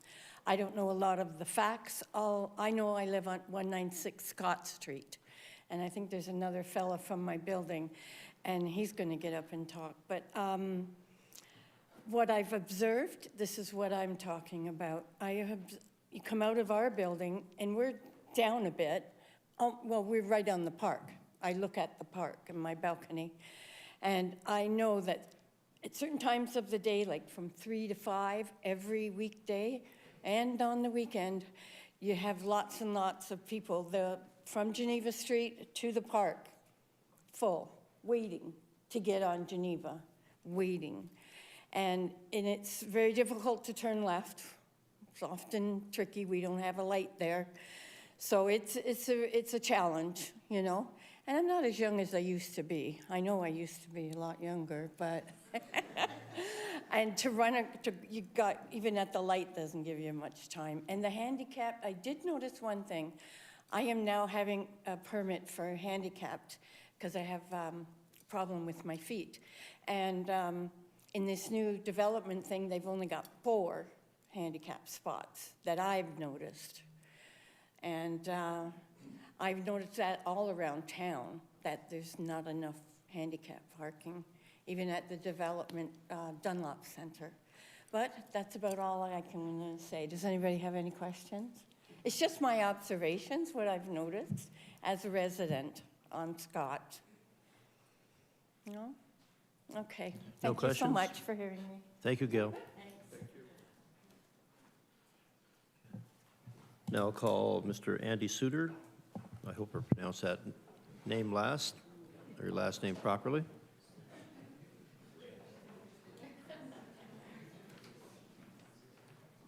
The mic's yours. Good evening. My name is Andy Suter. My wife and I live at 7 Huco Street, which is a short street that parallels Geneva Street, one street east of Geneva. We've lived there for 48 years. The gentleman from the developer mentioned that they're relying on experts to make a lot of the decisions in this case. And I understand that. I've worked with engineers before, but engineers work with numbers, only numbers. The real experts that should be considered here are the people sitting here in the gallery. We're the ones that live in this area. We moved there to be in a very nice little community, and I'd love to keep it that way. I'm not against development, but this development is an insult. The impact of these 532 residences crowded into this small property will create, obviously, a very serious traffic situation. As has been mentioned, that intersection of Scott and Geneva has already been identified in the past as high risk. It is still that way. It's very common for us to hear the screeching of tires and the crunch of sheet metal and the wail of sirens right afterwards. Very, very common. The huge increases of traffic are only going to be made worse with the ingress into the site, especially on the Scott Street side. I believe it's identified as driveway number 2 into the corner. I heard some reference earlier that the city staff had agreed that this was okay because there was already a residence there and it was used for that purpose. That doesn't make sense. That residence is a single-family small home that hasn't been occupied in years. And that entrance now is going to be used for 6 townhouses. That's a huge increase in traffic flow out of that same entrance. And coming out of that entrance, especially turning left out of it or into it, while westbound on Scott Street is going to be impossible at any time of high traffic volume.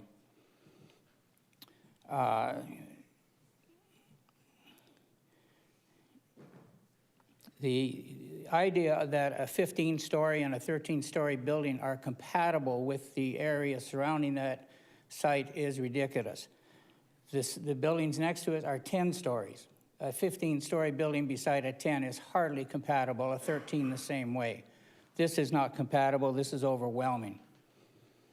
The rationale for reduced parking, supposedly according to the information I saw from the city or from the developer, depends partly on the existence of a bus system, a transit system, and the future use of mass transit systems such as ride sharing, that sort of thing, and that's ridiculous. The people who buy these units, and these are going to be expensive units. I know they talked about reducing the price, but they're still going to be expensive. The people who buy those units don't ride the buses. That's nonsense. They drive cars, and lots of them. I'll give an anecdote. A friend of mine is the service manager, the maintenance manager at one of those 10-story buildings.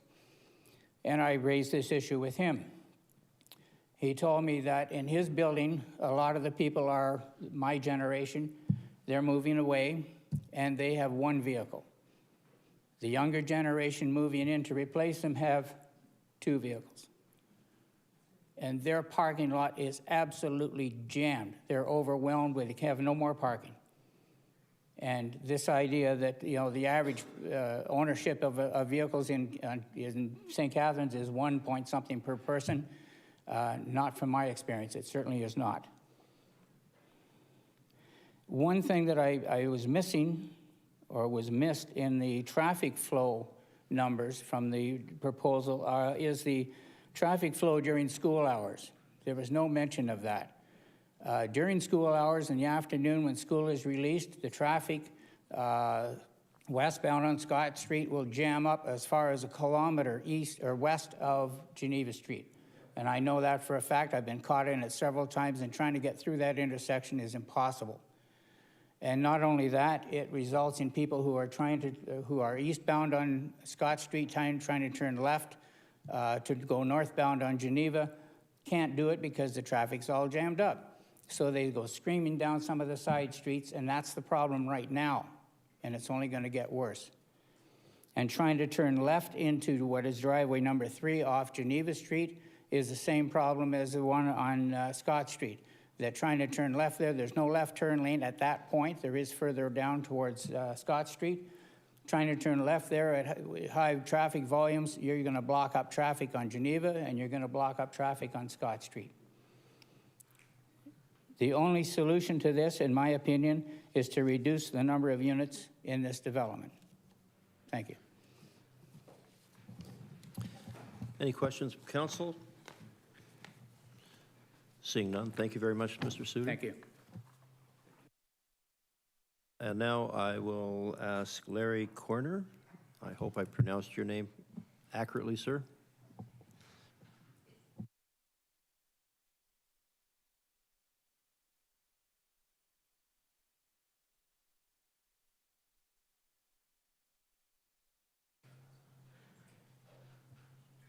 Thank you. I live at 196 Scott Street. I have been living there for 34 years. I found it difficult to understand when the one gentleman who was reporting said that they had done some kind of a survey which indicated that that area could handle the new development without any problem. I found that difficult because the area now can't handle the traffic there. And to put this in perspective with it, to say their survey says it says it's going to be quite all right, I just can't understand how that could be the case. I was coming out of my unit a month or so ago with my great nephew. He understands very clearly that he is not under any circumstance to cross that road without me. And one of his favorite things to do is to go walk down to the 7-Eleven store, which is fine with me because it's one of the less expensive places to take him. And we were going out, we were just about to cross the road. I checked very carefully to make sure there was no traffic either way. And we started to cross the road. Within seconds, a car came out of the parking lot at the store, and another car from the post office on the other side, and we had to dodge the cars to save our lives. Last week, I was in my condo, and I'm an end unit, and I suddenly heard this screaming of a woman, and she was screaming, "Max, Max, Max," and when I got to the window, she was screaming because her dog had escaped from her doorway of the house across the street and was just about to run across the road. And she knew how much dangerous that was going to be because she was just screaming out of her mind for the dog to stop. Within seconds, 4 cars had to slam on their brakes to prevent themselves from hitting the dog. And the husband then came out of the house, and he had to stop all traffic for several minutes while they captured the dog and took it back. So it tells you how difficult it can be. I think when I came today, I thought I wasn't too sure how our reception would be, but I was very pleased when several members of the council asked some very pertinent questions about the difficulties of the area. And I can only say to you that if you pass this, you are going to create a nightmare for us. And I hope that you will consider it carefully. And any of you who have children will think of them when you're deciding what your decision is going to be. Thank you very much. Thank you. Oh, before you go, questions from council at all? Are there any questions? Okay, seeing none now, you can go. Thank you very much for your presentation, people. The motion before us, I'm sorry, Councillor?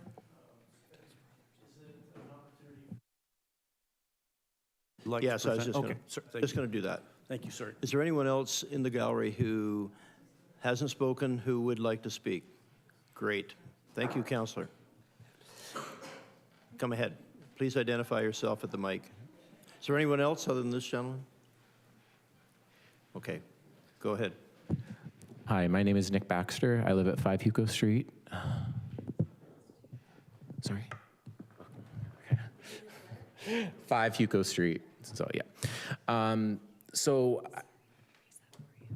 Thank you.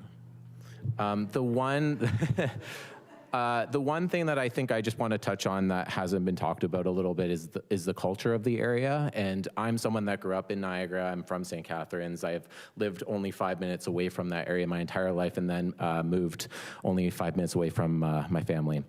And what I will say about that experience is that I think when we talk about expanding the capacity of that area so significantly, I do think that there are concerns about what we're doing to that area more generally, and whether we're making it so attractive for someone like myself that would want to go and live in that area any longer. So the reason why I live in Niagara specifically is because I want to avoid the type of environment that you get in Kitchener and Waterloo, where you're going to see these condos start developing. And I appreciate that we do need more housing, and we do need things to be built, but to the extent that we can restrict it in a way that is responsible, in a way that makes sense to the area that has been that way for a really long time. I think we're talking about what specifically I'm proposing is recommending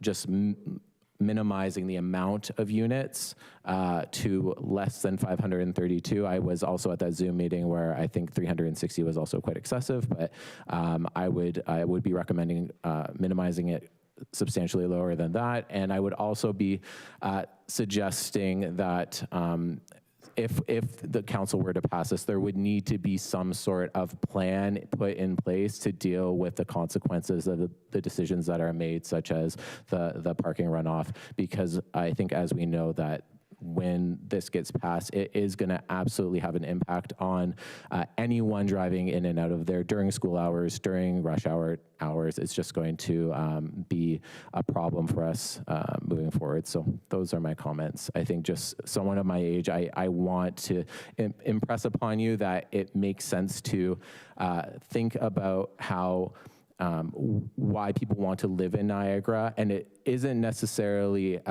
to be around a lot of people. It is meant to be more spaced out. It is meant to be having an environment where you're not going to be sitting in traffic, and it makes building these types of environments is going to make it less attractive for a lot of people like myself. So that's it. Thank you for your presentation. Questions from council? Seeing none, you may sit down. I see a hand at the back. Would you like to make a presentation, sir? Please come forward.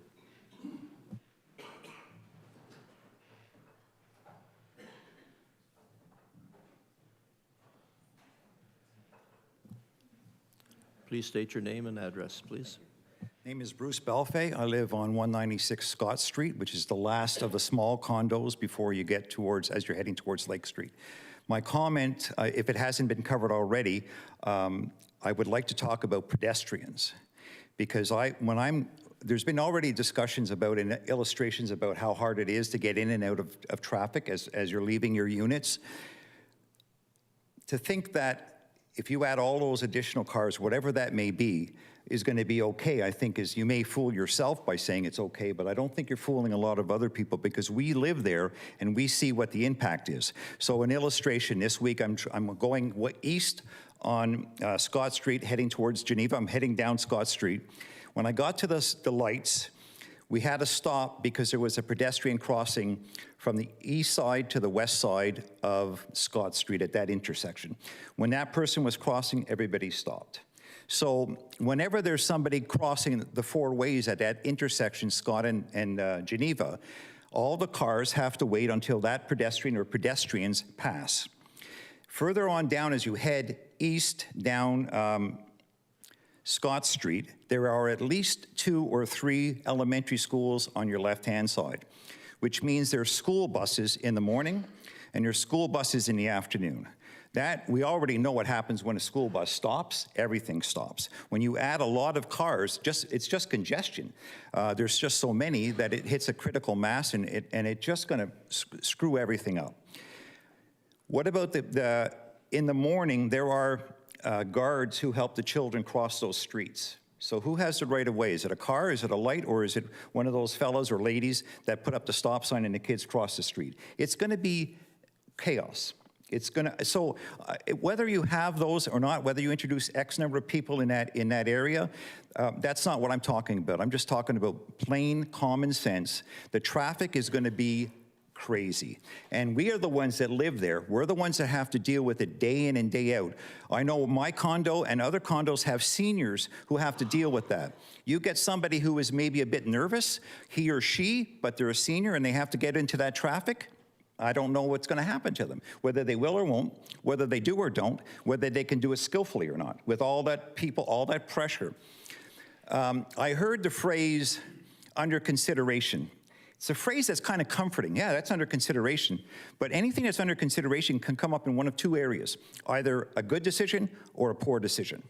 And I think under consideration, I think the decisions that are being made that are under consideration are poor decisions. Thank you very much. Thank you. Thank you.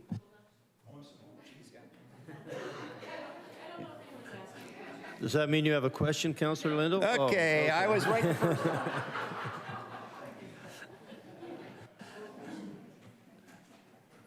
Thank you. I see another hand at the back. Would you come forth, please?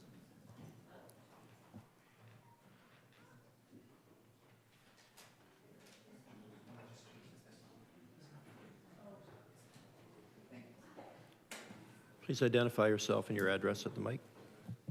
Hi, good evening. My name is Karen Mork, and we live at 249 Scott Street, which is one of the single-family dwellings right across from the proposed development. I know that a lot has been talked about parking, but from my own experience, I'm a realtor. These condos are going to be not super affordable. So when you get into condos of, that size, the people are looking for 2 parking spots. They absolutely are. And that's one of the biggest things in St. Catharines right now. I have clients that unless you have 2 parking spots, they won't even consider anything, say, $600,000 or more. So to say it's going to be 1 parking spot or less than 1, that's not reality here in St. Catharines. The second thing is, I haven't heard anything. I heard one question about green initiatives, but I haven't heard anybody talk about the upcoming, in 10 years' time, the transition to electric vehicles. And what infrastructure is being considered for this new development to accommodate for electric vehicles? Because I think it's irresponsible for a developer to do anything today, brand new, that's not taking that into consideration. So, thank you. Thank you. You win the award for the shortest presentation. But well said. Thank you. Last call. Is there anyone else that would like to speak? Yes. Yes, sir, at the back.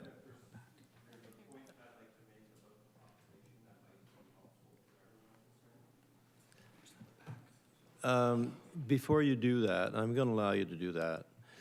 Is there anyone else that would like to speak? Sir, at the back, in the gray shirt.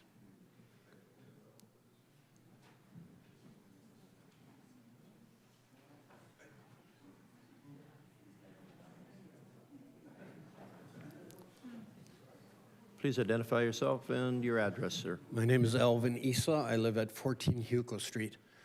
Nick, who was up earlier, is my neighbor. We have a problem on our street, being right parallel to Geneva.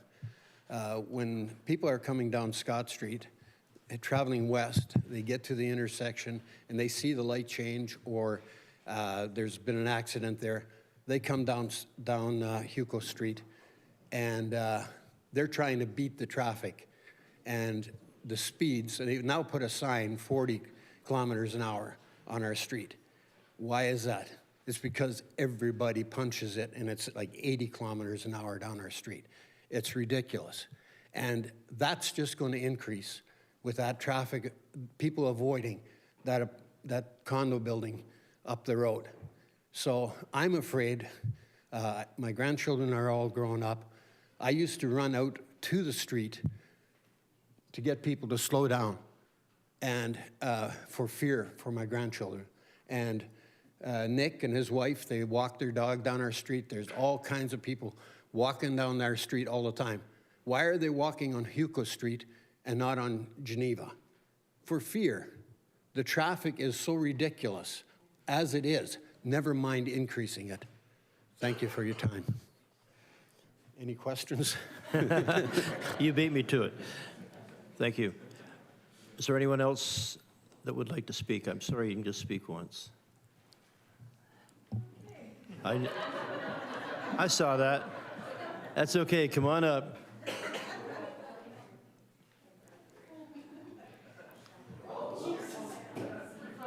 Carefully.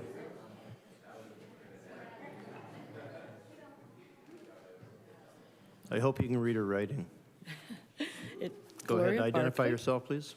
At 367 Geneva Street. One of the things that we forgot to talk about was the bird migration that we have, and the fact that we have hawks, eagles, and stuff that are flying around and having their nests there, even above our buildings. The other thing was Secord Drive does not have sidewalks on either side, so nobody can walk up and down that street. That's it, thanks. Questions? No questions from council? Thank you.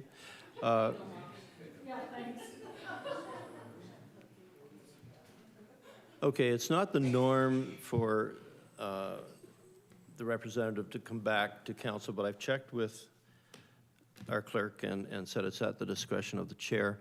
I'm going to allow you to come back up to speak to those points. We're not going to ask questions of him, but to be fair to you and to the developer, I think some questions could be answered right now. Mr. Hall?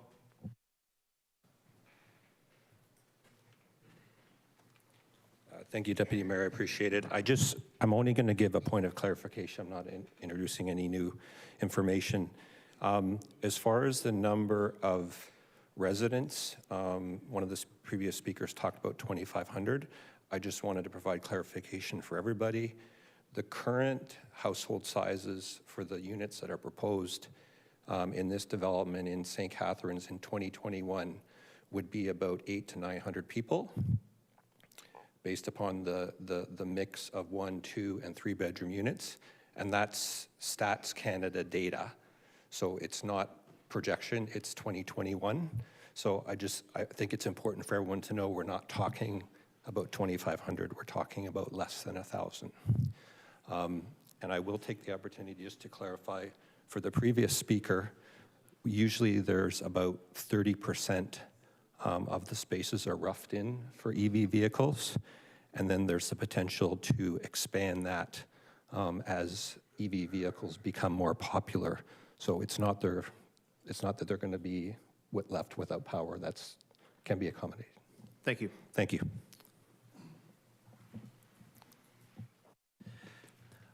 Okay. Can I have a motion to close the public meeting?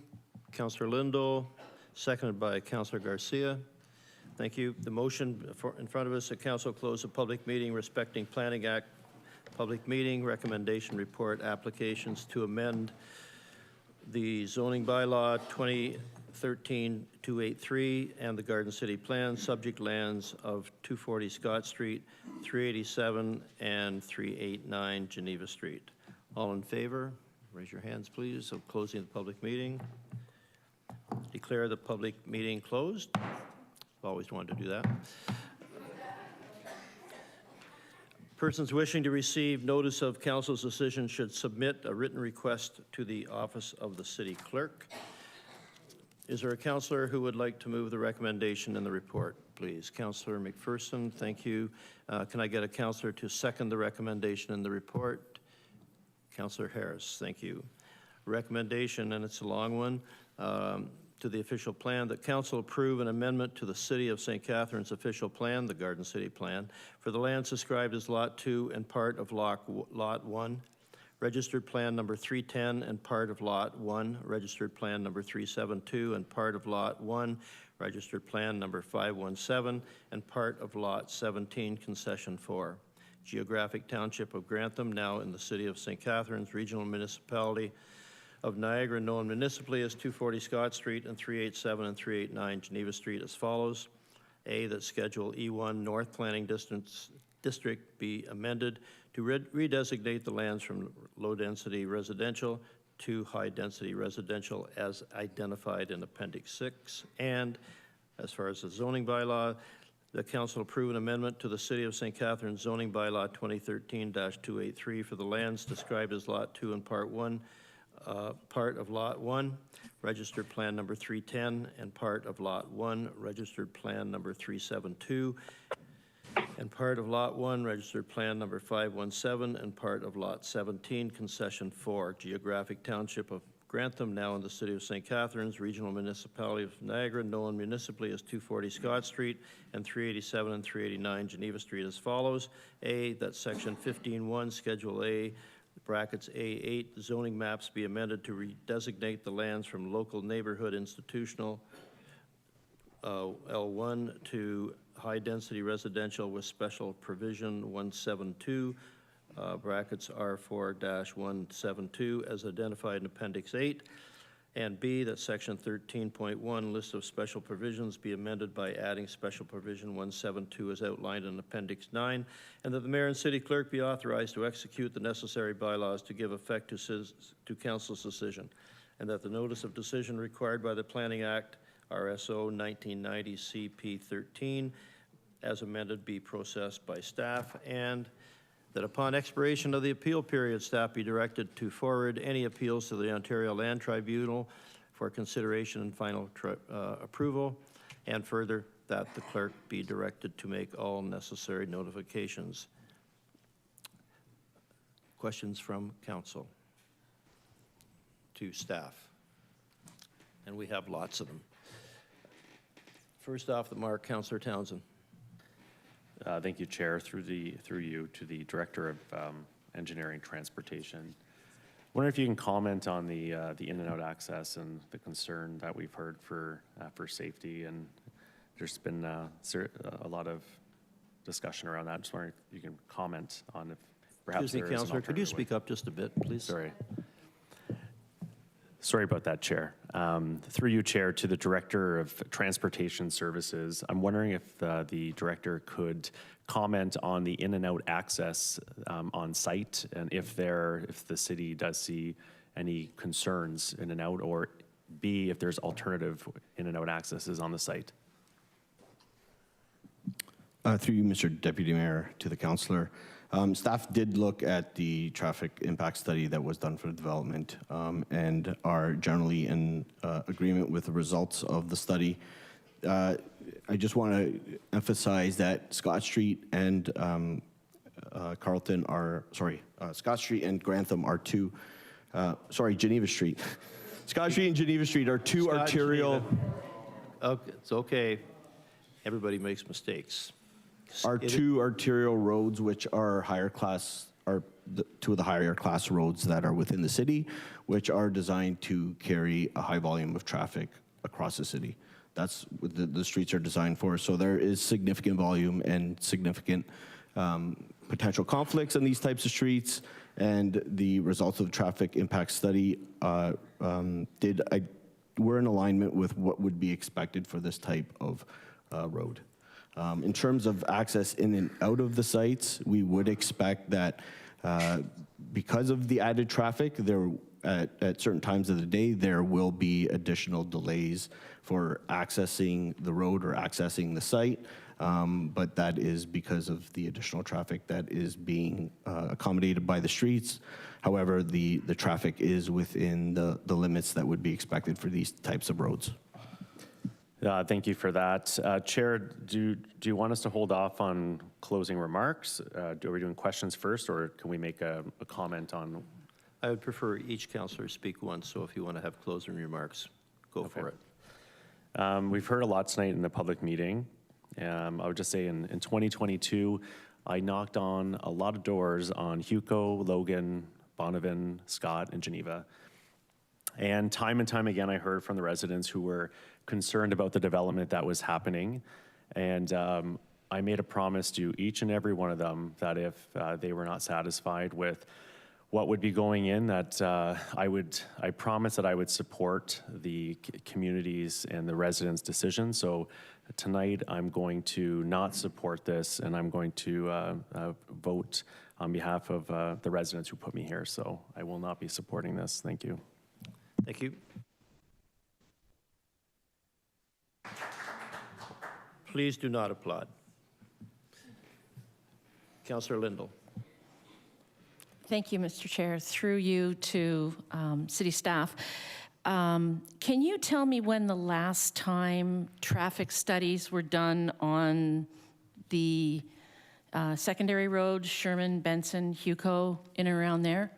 And if there were results on how much traffic is going onto those streets from Scott and Geneva?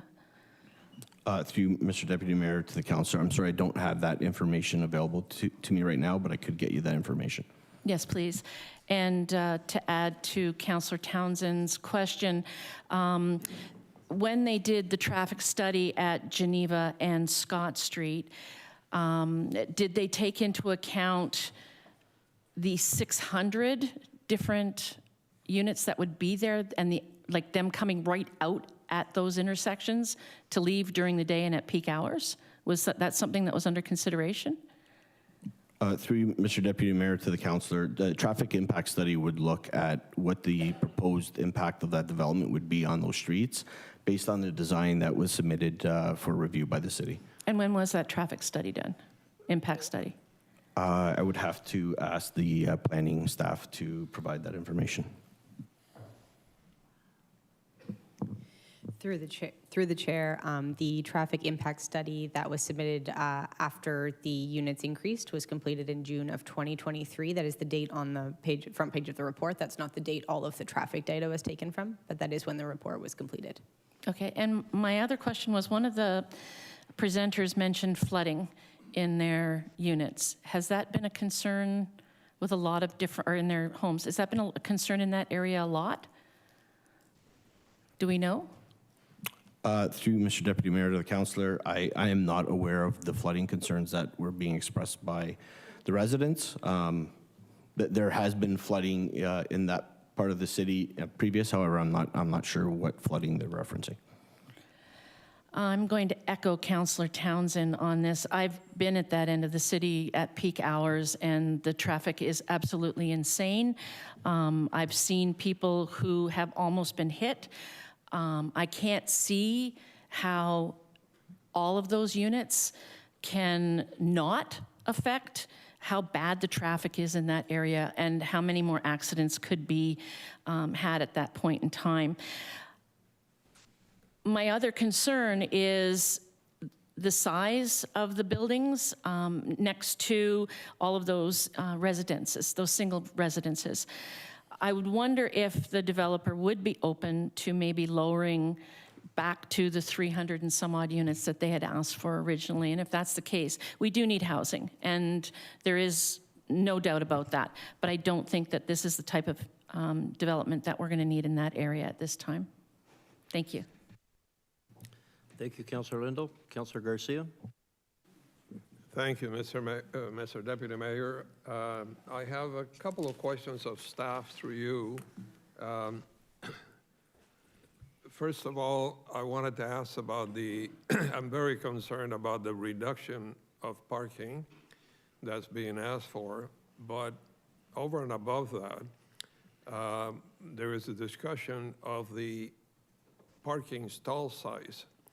And from what I recall, we changed the bylaw because of the issues we had at 10 Delucy, where for some reason it was missed that the stalls were too small, and we have people who paid a huge pile of money for condos that have to drive small cars because the stalls are so small. Is what's being recommended here, since we have 2 levels of underground parking, going to result in small spots that are going to cause the same problem? Through the chair, the parking standards that were put into the staff recommendation reflect those that were required by the previous and still current iteration of the zoning bylaw. So the spaces meet at least those minimum sizes, and in some cases exceed them. They just don't quite meet the new standards, and there is a wider drive aisle than the housekeeping amendment requires. So functionality is not a concern. We don't expect them to be undersized, and the underground spaces are all slightly larger than the previous requirement, and certainly are not less than the previous requirement. Thank you. I hope you're right. Second question through you, Mr. Deputy Mayor, to planning staff again. I know that when we talk about traffic studies and parking studies, the proponent or the applicant usually pays for these, and which creates kind of a conflict in my mind because they're very likely to come up with what the applicant wants. But without addressing that, does the planning department have the ability to choose who they use for their parking study or traffic? Through the chair to the councillor, the requirement for traffic impact assessments or traffic impact studies are to be done by qualified independent professional engineers. So if anybody who provides these studies and assessments on behalf of developers are expected to do so utilizing provincial standards when they're doing their work. So I'm not concerned about individual qualified professionals tailoring their work necessarily just because of who's paying for them. The secondary part to that aspect is that when a traffic impact study or assessment is provided to staff, it is reviewed. It's not accepted just at face value. We do have staff who are qualified to review that work and provide commentary back on whether or not it would be accepted from a municipal standpoint. And that did happen, that did occur through the evaluation of this application. Thirdly, no, staff are not able to dictate which firms an applicant should or should not use. Many times landowners or developers may approach staff and say, at the beginning of their applications and say, well, who should I use? We always direct them to their provincial professional bodies so that they can choose their own accredited professionals to do the work, but staff do not make recommendations on which professional consultants are utilized by landowners or developers. Thank you for that, Director. And final question through you, Mr. Deputy Mayor, I guess to the Planning Department as a general question. We have heard from the residents a lot of concerns about the high density, the high number of units, the traffic issues that we already have before this development is even built. What was the rationale for planning to recommend changing from low density all the way to high density? I know one of the presenters said, what about medium density? Like, that's a big step. Can you comment on that, please? Thank you. Through the chair to the councillor, the city's official plan provides guidance on what aspects need to be evaluated when we're looking at applications that are changing density levels. In this instance, we had asked for a functional servicing report, shadow studies, landscape work, traffic studies, parking studies. So when we look at all of that work that is provided and prepared by professional engineers or other professional accredited qualified persons, and we review that with our own staff who are also experts in that field, and we can get to a point where we can provide a recommendation on what is or is not appropriate. As both the city's senior planner and the developer had demonstrated, the proposal that came tonight has been the culmination of 2 years of working to refine this project based on aspects we've heard from the community, aspects that we've heard from consultants, aspects that we've heard from recommendations.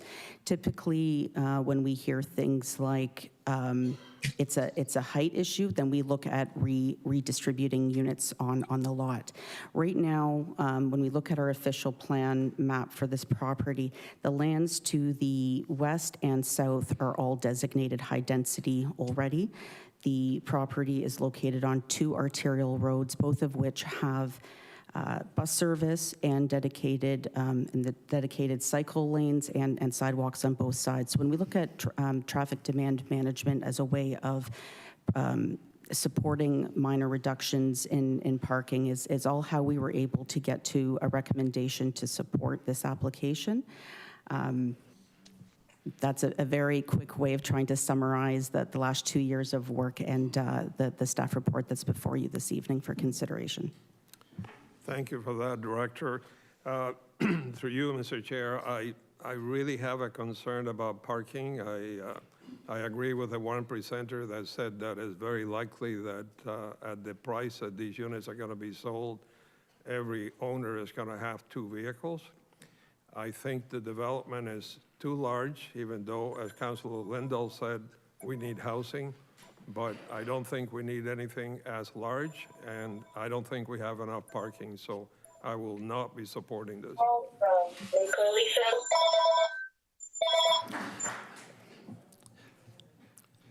Previous mayors have said if we keep clapping, we're going to empty the gallery. I don't want to do that. So please don't clap.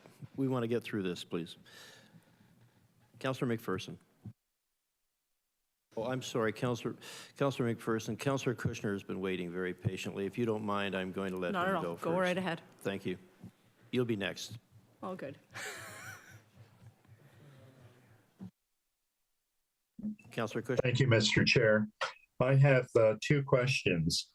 One, how does the parking requirement that is being proposed compare to the parking requirements in other recent high-rise developments, such as the 2 20-story buildings across from the Glen Ridge Plaza?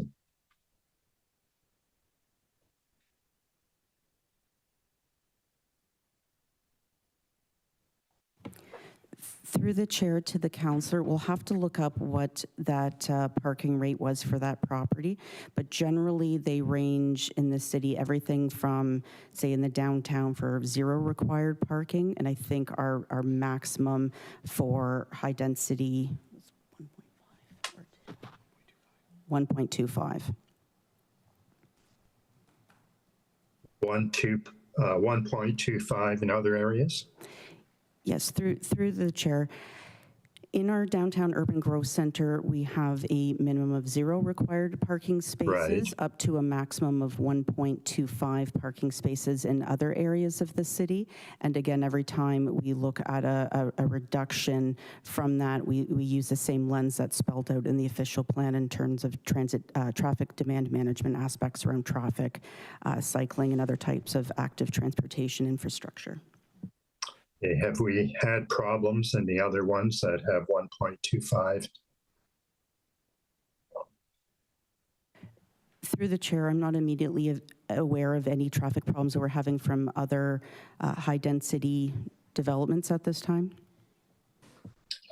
Okay, and my second question is to the engineers. How does the traffic on Geneva and Scott compare to other arterial roads in the city, such as Glendale? Through you, Mr. Deputy Chair, to the councillor, similar intersections throughout the city do demonstrate higher traffic volumes than what is demonstrated here. This is not our busiest intersection. However, like I said before, it is the intersection at 2 arterial roads within the city. So it is seeing the traffic we are expecting it to see. Right. Thank you. Thank you, Mr. Chair. Thank you, Councillor. Thank you, Deputy Mayor. I think we've heard pretty clearly that we need to certainly work on traffic calming on Geneva and Scott Street.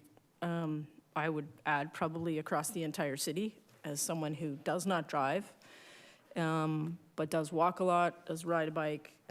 We do need to invest in our active transportation plan to ensure that whether you're walking, biking, or scooting, you are safe and able to feel confident when crossing the street. So I think that is something we do need to seriously look at around that area, especially with the hopeful development of Fairview Park. But the reality is that we're in a housing crisis. We have been told by both the federal and provincial governments that we need to increase density. That's part of the Housing Accelerator Fund money that we got. Part of that is about density. And we are very, very, very limited on spaces where we can develop and where we can build. We're landlocked. And as a council, we I believe, unanimously agreed that we committed to approving 11,000 units. We don't, we have to build up and we have to add density. And we hear time and time again that we don't want to add this kind of density to low-density existing neighborhoods. And this properties around this property are already high density or mid-density. They're it's about density. The property is completely underutilized. And I know that change is hard. As somebody who lives in the downtown core and is seeing lots of developments, there's one planned even for the end of my street where I know from my neighbors and myself, I was concerned about traffic and that many people. But the reality is that in developments and condos, I mean, it's like a neighborhood. Not everybody pulls out of the driveway at 7:30 every single morning at the same time and leaves at the exact same time or comes home at the exact same time. We have lots of people who work at home. We have lots of people who do shift work. We have lots of people who, it's staggered. Do we need to worry about traffic? Yeah, absolutely. And do we need to address it? Absolutely. But also, as I was listening to my colleagues is that when we just discussed and passed unanimously the bylaw housekeeping update, we removed parking requirements for ADUs and garden suites. And those are happening in neighborhoods where there probably aren't going to be additional parking spots. And the pattern of car ownership is changing, and I think we have a definite responsibility to the residents of today and the residents who are living here, but we also have an obligation to the residents who are going to move here. Our population is going to grow significantly in the next 10, 20, 40 years. Housing doesn't happen overnight. This development has been 2 years in the process. It's going to take another 2 or 3 years to build, once shovels get in the ground. So we can't keep saying, well, this isn't the right spot. We don't need this much density. I think we've heard it time and time again, and every bit of data that is out there when it comes to housing is out there saying we need to build more. And as we've told many people, the city doesn't have that ability to build housing. We are depending on developers like this and developments like this. And as I said, change is hard, it's very difficult, and we have to make sure that we address the safety issues and the concerns that residents have, but not at the cost of adding units that we need. We need them. So I'll be completely supporting this development, or this motion. Thank you, Councillor. Councillor Williamson. Mr. Chair, first I have a few questions. Mr. Barkley from 367 Geneva Street asked about legal notification for tenants. I wonder if staff could just comment on that issue.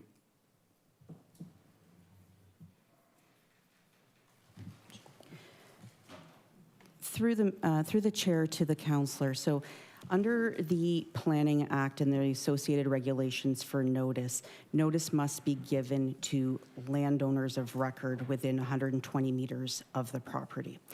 That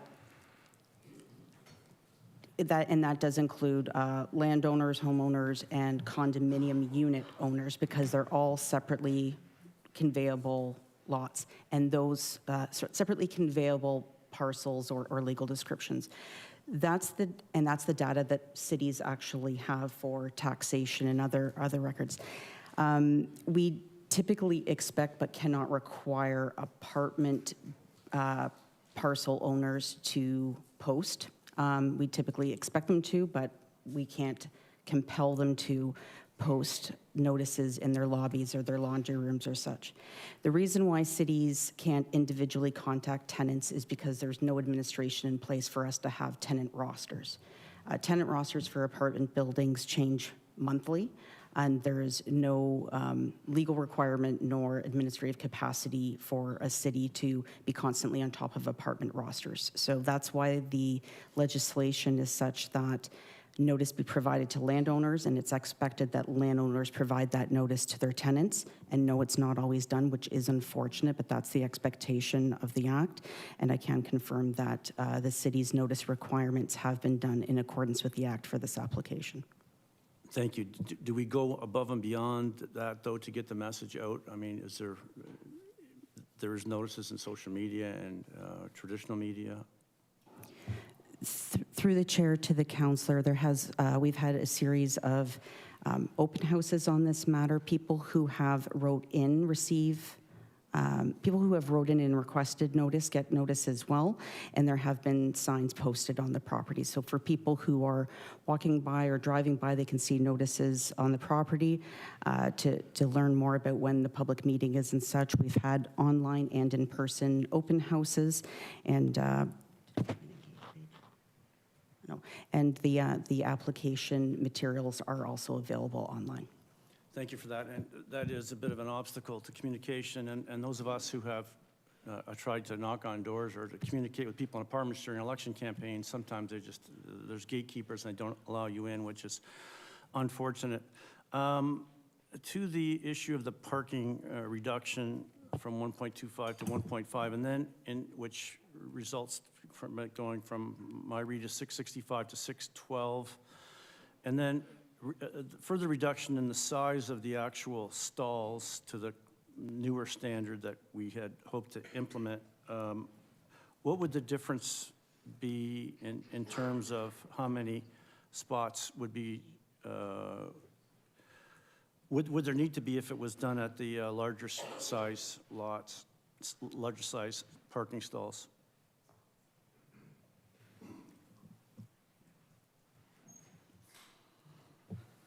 Through the chair to the councillor, the housekeeping amendment, you're correct, did enlarge the parking stall sizes, but of course, it packaged in with that parking stall size enlargement was a reduction in the required width of the drive aisles.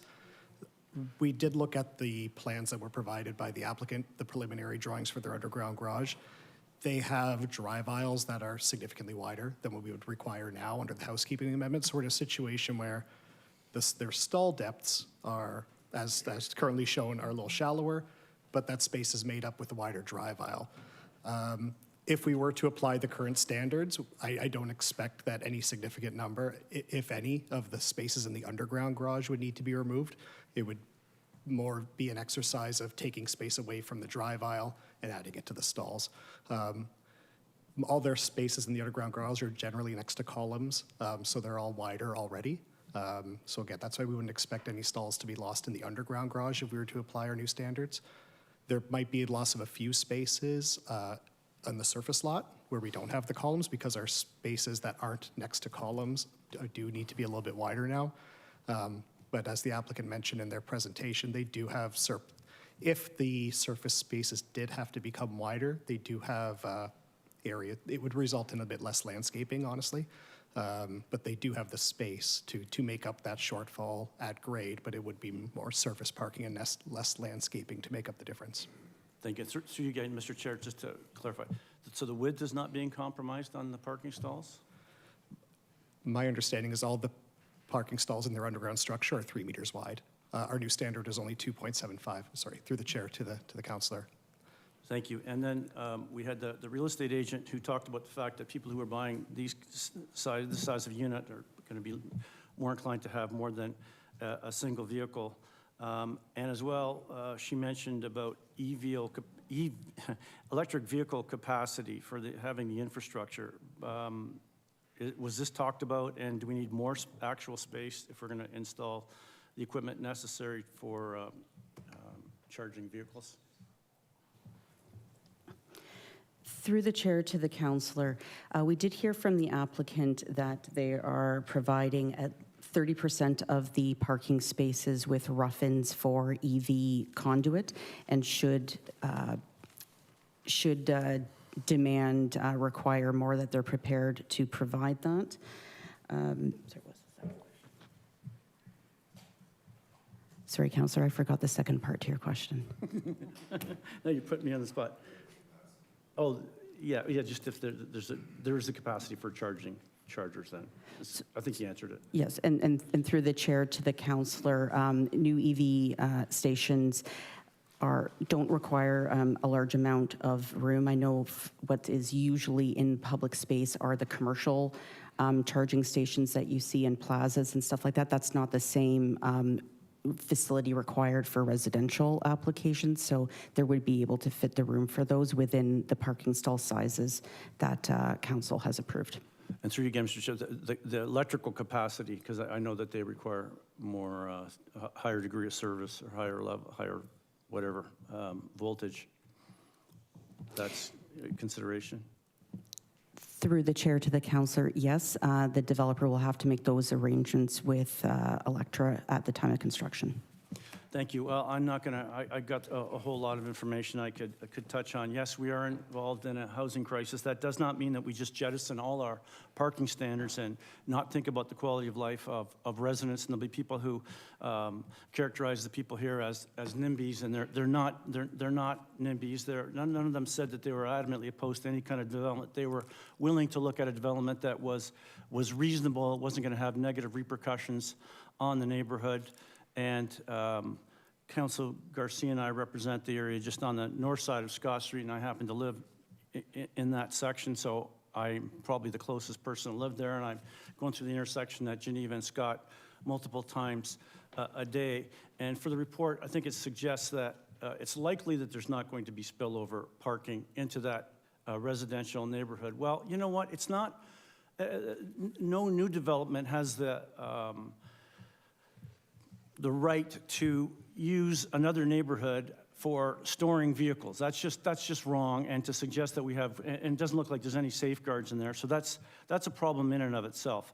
But the whole report talks about this being compatible and comparable. If it was compatible and comparable, it would be 10 stories, grading down to 1 story.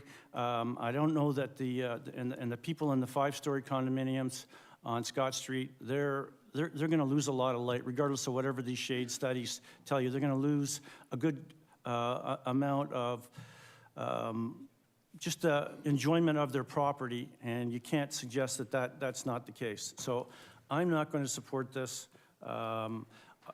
Simply just suggesting that bigger and having more numbers is somehow progress, is better, is growth. I don't buy that concept. And also, this is going to be marketed to people outside of Niagara. This isn't really about St. Catharines or Niagara. This is about marketing to people who are going to come in, new people, 800 or 900 new people. Who's to say that we actually, this is an improvement in our quality of life? I don't necessarily buy that bigger is better and that the population going up is a better thing. It's about being fair and reasonable and considerate to everybody concerned, not just the local residents, but looking at the big picture of our growth. And like I said, this is, we're not dependent on this.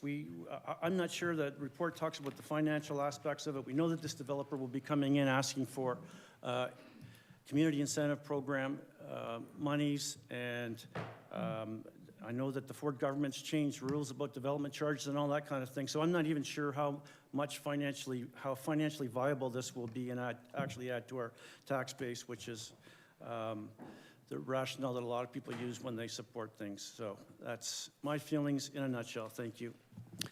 Thank you, Councillor. Councillor Dodge. Thank you, Mr. Deputy Mayor. I have a couple of questions. This evening, I talked a lot about the parking and whatnot, and some of the, the surrounding traffic issues that, we live with daily. I'm just wondering if, at some point, has there ever been something like I know we have the pedestrian crosswalk on Geneva Street, and we have another one on Scott Street east of Geneva, but with all this development going on in this neighborhood, has there been any discussion about one on Scott Street somewhere so that people could get from north to south along that section of the road? I know that the one gentleman that came in, unfortunately, I didn't ask him a question about it, but, could we have something in this project I mean, we're talking 2 or 3 years down the road, and we're talking about a lot more traffic and, you know, different things like that. And, you know, I think that we would be more proactive by putting something into the plan now rather than wait, because we know as well that it takes quite some time before we even are able to get that, like it's a year or two out before we actually can put a pedestrian crosswalk somewhere. So could that be somehow incorporated in this? Through you, Mr. Deputy Mayor, to the councillor, I think I'll start with that, and then I'll pass it on to planning for their comments. When we did look at the traffic impact study, staff did identify opportunities for improvements to the pedestrian crossings at the intersection of Scott and Geneva by improving the crosswalks, making them more visible with ladder crossings, as well as implementing advanced phasing for pedestrians so that they get priority over the intersection, over the vehicles. Those are improvements that we can look at. With regards to implementing a crosswalk as part of this development, we would really have to look to see what the separation is from the intersection. That is something that generally comes into consideration, is the distance between crosswalks, because obviously you're trying to minimize vehicle and pedestrian conflict, especially when they're very close to each other. So I can give you that information with regards to the intersection itself. Whether or not something can be incorporated into the development application for something elsewhere on Scott Street, that I'll pass that over to planning for their input. Okay, and I guess while we're touching on the signals, even today, we could maybe perhaps look at what, you know, what we have there, like as far as advanced green, not advanced green, and that sort of thing, like just in general now. Through you, Mr. Deputy Mayor, to the councillor, yeah, that is something that we could take a deeper dive on with regards to how it currently functions. But we've also identified there's potential for improvements even to traffic movement through that intersection should the development move forward. Okay, and then earlier I had asked about on the plan, it says to leave road widening. Is there some sort of plan in place now that we're going to be doing something on Scott Street between Geneva and, say, what's that? Going to the west. Secord, yeah, thank you. Like in that section? Because there's a road widening somewhere, so what is that road widening for? Through you, Mr. Deputy Mayor, to the councillor. Through development applications, generally staff take road widenings for ultimate build out of a street. They're generally in line with what was approved by council in the TMP, Transportation Master Plan. I believe that is the widening that is being taken for this development, but I will pass it over to planning to comment further. Through the chair, the road widening that is labeled on the plans is a road widening specifically at the intersection along Scott Street that matches some previous widening that may have been taken in the past further along Scott Street. So it's to widen out one particular section that doesn't match the width of the rest of the street. And it is sort of a standard type of widening we would take through the site plan process. It is not specifically to accommodate another lane or any specific improvements to the road. Those were not identified as required in the traffic impact assessment. Thank you. So, you know, we all hear about how badly we need development, and we all agree about that, you know, at some point we have to have more and more.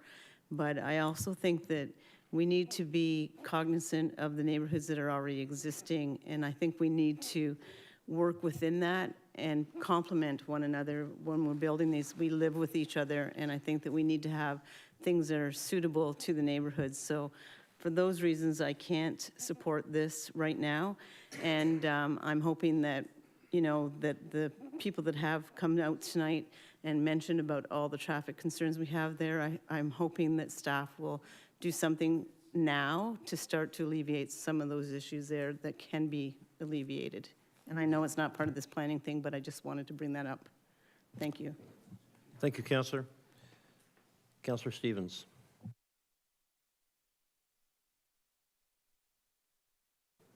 Thank you, Deputy Mayor. A question and some comments. regardless if this went through today, this would be probably planning. This area needs to be rezoned R4 regardless, because right now it is, what is that, local neighborhood institutional it's called, is that correct? Through the chair to the councillor, the existing official plan designation is low-density residential, and that also captured the institutional use that existed there today. So should any future development applications come there, it's likely they're going to be back in front of this council for an OPA ZBA for a similar or different configuration. Right. Yeah, because it's surrounded by R4, so it's definitely going to be R4 in the future. So if this gets denied tonight, someone's going to come back with another kind of development, and we're going to look at R4 again, because we're definitely not going to put R1 in the corner of an R4 development. That just doesn't make any sense, per se. Like, you don't have to answer that if you don't want to. The other thing, if they were just to build smaller builds like some of the residents were asking, 10, 11 stories, we would still have to get that rezoned R4 because it needs to be, that still becomes high density, correct? Through the chair, yes, that's correct. Correct, thanks. And another, this is a sidebar because everyone's talking about traffic. I mean, the worst thing, I don't know if it was the city or the region, was on Scott Street between Lake and Geneva was putting bike lanes in. It was the stupidest thing that ever happened, and I'm going to get heat from the bike guys on that one, but we took 4 lanes of traffic and put it to 2 with 2 bike lanes. No one rides their bikes on that street, and that's creating most of the traffic havoc right there. I'm going to be the one that says it. So, and another thing, I just came back from vacation in Florida, and where I stay, the traffic is, during the day, is more traffic than we'll ever see at this site, and it flows so nice. It's 5 lanes, basically, 2 and 2 with a turning lane in the center. And our problem is residents don't know how to use that turning lane here in the city. And if they were to use it properly, traffic will flow. And I don't know how we educate people like that, but that's a story for another day. But, oh, there was another thing I forgot. I lost my train on that one. Yeah, I mean, like, I drive down that street all the time, and the traffic during school. Well, we created that traffic by taking away 2 lanes of traffic. And, I mean, hindsight's there. Will we ever go back? Can we take away bike lanes and increase traffic flow? I don't know. But that's one of the things I see as a problem with the traffic. And, I mean, the build is intense, as some of you might think. We do need the building, and not to take away from anybody else. Across the streets are all that R1. I'm sure when everybody lived on Geneva Street back in the day when they were building all those apartments across the road, people weren't happy with that either. And I mean, it happened, and we live with it, and we learned to live with it. So.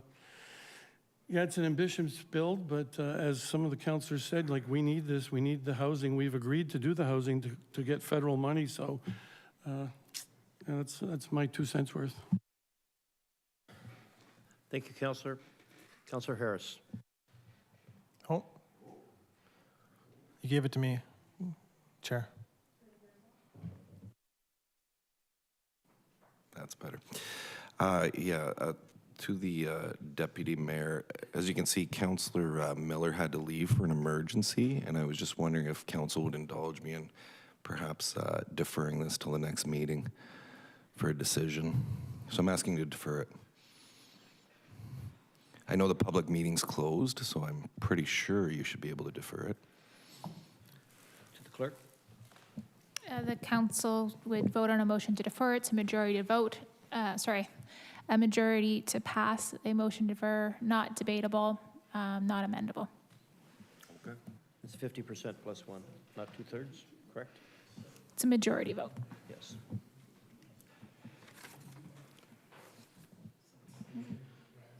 Call the vote, please. So this is on a motion to defer the council's decision. Councillor Harris? Yes. Councillor Kushner? Yes. Councillor Ratzlaff? Oh, sorry, that was my fault. I forgot to go to voting mode. Go ahead, loudly. Yes. Councillor Townsend? Yes. Counselor Stevens, Yes. Counselor Phillips, No. Counselor McPherson, Yes. Counselor Lindell, No. Counselor Garcia, No? Counselor Dodge, No. Counselor Williamson. No. Councillor Kushner? Councillor Kushner? I already called Counselor Kushner. Council, oh, did Yeah. you? Sorry. So that's 6 for yes and 5 for no, so the motion to defer passes. Councillor Williamson?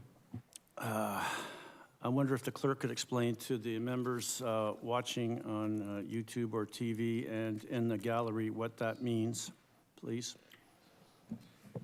So through the deputy mayor to the public, so what that means is that council, and everything that was said today, council has heard that and can, hear that for the next 2 weeks. They will come back at the next meeting and they will have a vote on this item. They've already closed the public meeting. So it wouldn't be any changes. It would just be to finish any questions from any outstanding persons, which I just think we had one counselor outstanding. And then they would vote on the staff recommendation. If I could, Mr. Chair, through you to the clerk again. And what happens if there's people missing at this future meeting that we're here tonight? Will they still have a vote? Could they vote remotely, for example? Through the chair to the counselor, any counselor who is, the counselors that are present at the next meeting would be able to vote. If they're not able to attend in person, we would recommend that they attend via Zoom so that they're still able to vote on the item. Thank you. To the Director of Planning, could I have a comment in regards to timing? Is that impacting timing as far as this is concerned, or negatives in doing this? I guess we've already voted on it anyway, so it's going to happen, but from you. Thank you. Through the chair, this application was made pre-Bill 109, so we're not under the same timeframes or financial implications as newer applications. So should this matter be deferred to the next meeting, which I believe is May 13th, then it does not impact the city. Thank you. For those in attendance and watching on TV, the reason Councillor Miller had to leave, he had a family emergency that he had to attend to. So that's the reason he left. With that,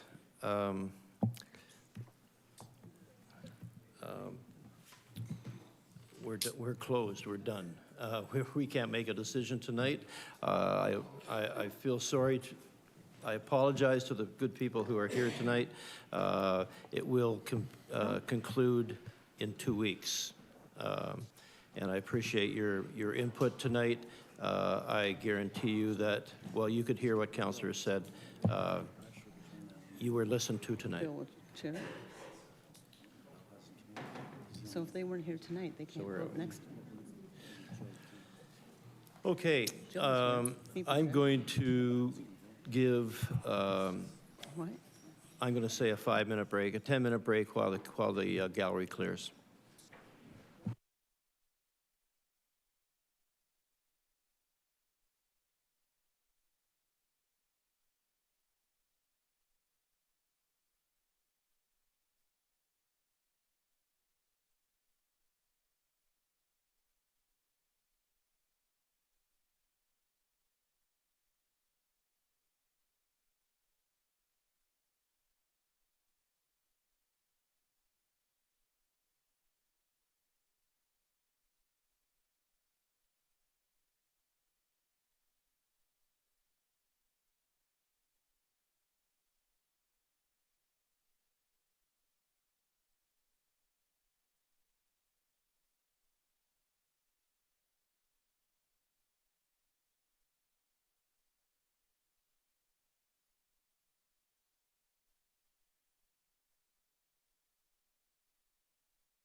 Started, please.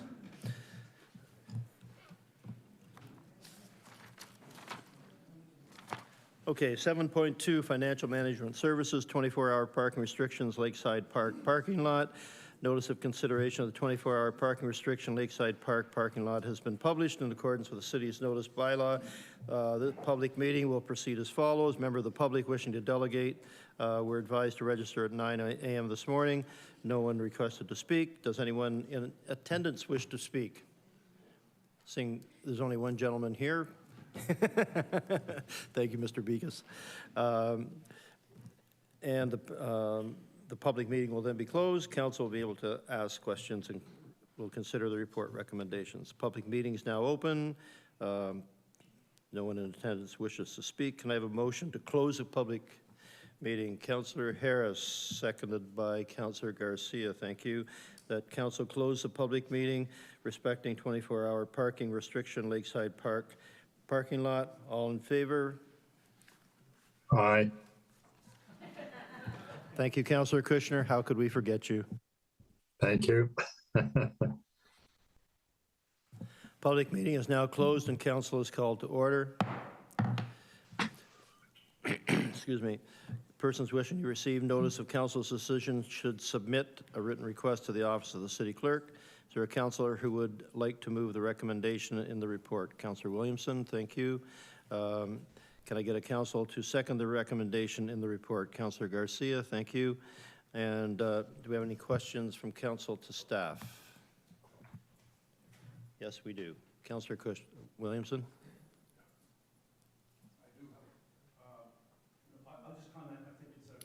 Oh, I'm sorry, I had Councillor Townsend up first. Oh, I'm sorry. I'm sorry. Sorry, my mistake.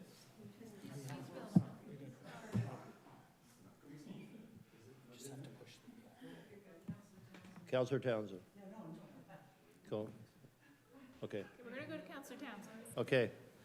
You're up, Councillor Townsend. Sorry. Thank you, Chair. My question through you to staff is I'm just wondering if staff can comment on how it would work if someone has to leave their vehicle overnight because they've maybe had too much fun at the local pub. Thank you. Through you, Mr. Mayor, to the councillor. That is part of the reason why staff have recommended the 24-hour restriction, and that it'll be after the 24 hours when we would start enforcing. All right, thank you. If you have too much to drink at 9 o'clock tonight, you have to get rid of your car by 9 o'clock tomorrow night. You should be sober by then. Councillor Williamson. I just want to thank staff. It's an excellent recommendation, nice and simple and to the point, and it gets the job done, so I'm in support of it. Thank you. Thank you. And Councillor.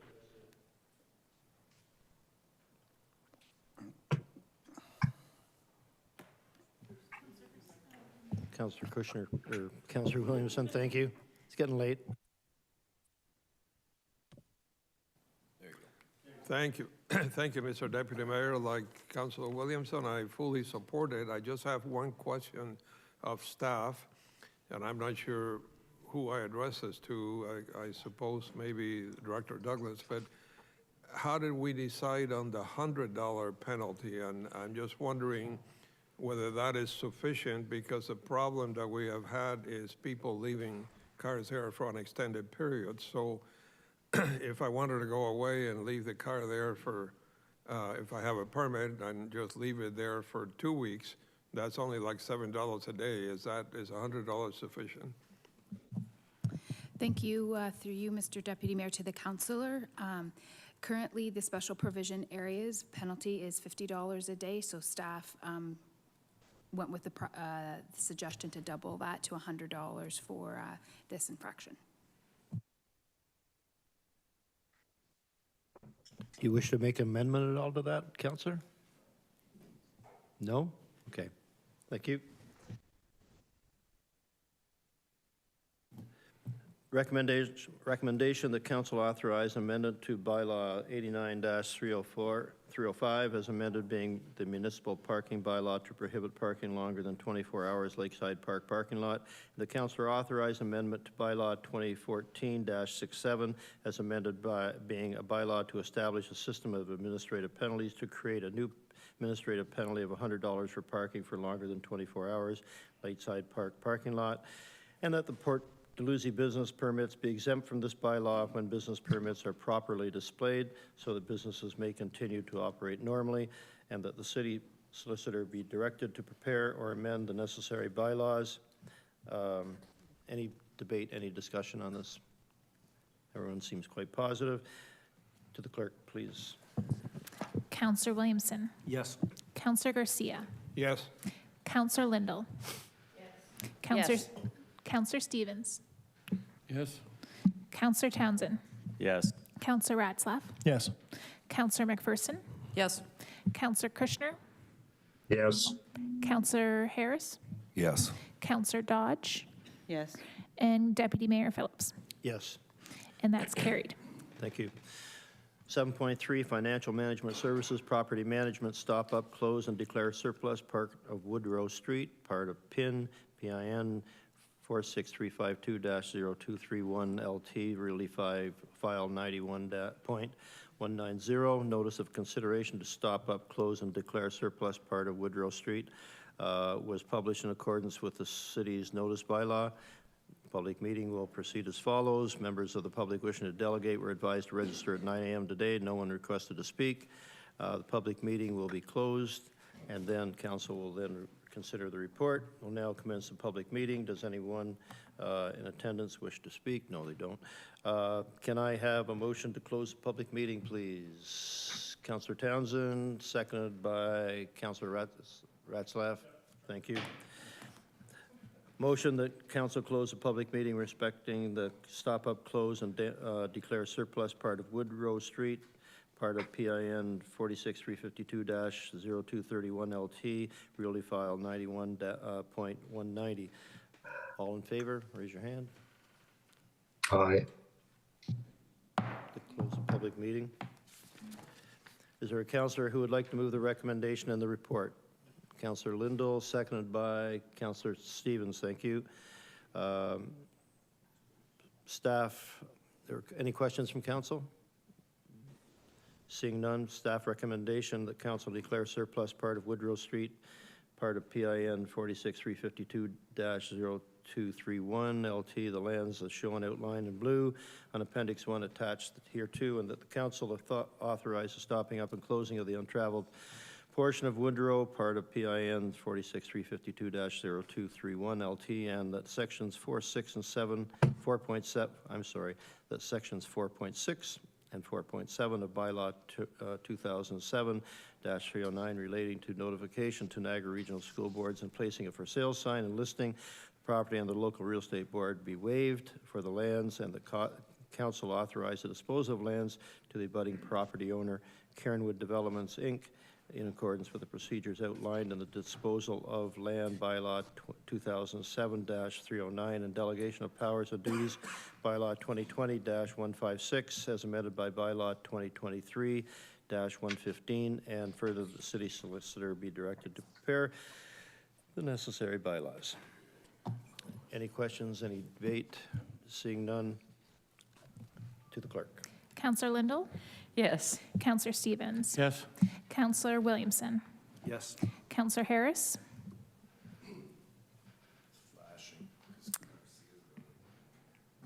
Yes. Counselor Kushner. Yes. Counselor Dodge. Yes. Counselor Garcia. Yes. Counselor McPherson. Yes. Counselor Ratzlaff. Yes. Counselor Townsend. Yes. And Deputy Mayor Phillips. Yes. And that's carried.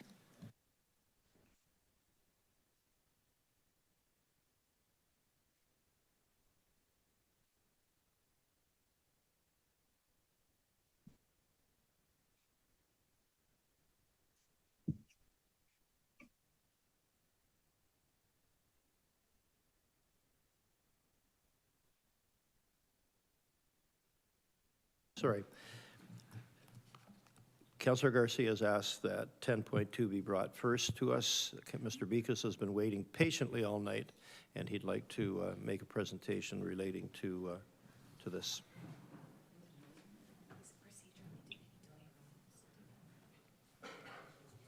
Mr. Bekus? I feel a little bit like a mini micro developer. I'm beginning to get some empathy for those of you who have to deal with all these things. But anyway, the reason I wanted to speak to you is to support motion 10.2 on your agenda. And I just want to make sure that council understands the effort that has gone into preserving the streetcar shelter, which is the only remaining structure of a remarkable period of city NS&T history. Besides the 5 years of effort, including restoration, moving, storage, research, written reports, PowerPoint presentations, multiple discussions with staff on and off sites, multiple meetings, permits, and preparation of an operational plan and an installation plan, and finally, the negotiation of a 17-page legal agreement with the city. These costs are covered by the community, and we're now faced with a few additional costs that the city is imposing as part for its operation. And staff had indicated to us at first that this was not something they had the authority to modify, and that therefore the motion came before you. In the meantime, we acknowledge that the best efforts of staff to ameliorate some of these costs. However, it leaves us with two outstanding issues. In my view, one is the fees for the preparation of the extensive legal document, and the other is the level of liability insurance for a small building, which really can't harm anyone. I know I have $2 million on my car, which I drive 35,000 kilometers a year, but this is a building that doesn't move. So we think that $2 million worth of liability should be sufficient. For us, it means perhaps a savings of $1,200. But it needs to be, I think, clearly understood that the restoration, placement, and proposed operation of the streetcar shelter is 100% volunteer operation with over 40 individuals who have worked together to make this happen. This is not a commercial enterprise, but in staff terms is a non-program volunteer effort. There is no private gain in this, nor is there any other benefit to anyone except the community and the city.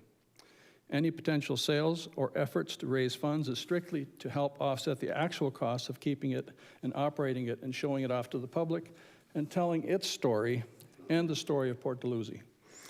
If anything is generated beyond that, it will be directly plowed back into enhancing the community further.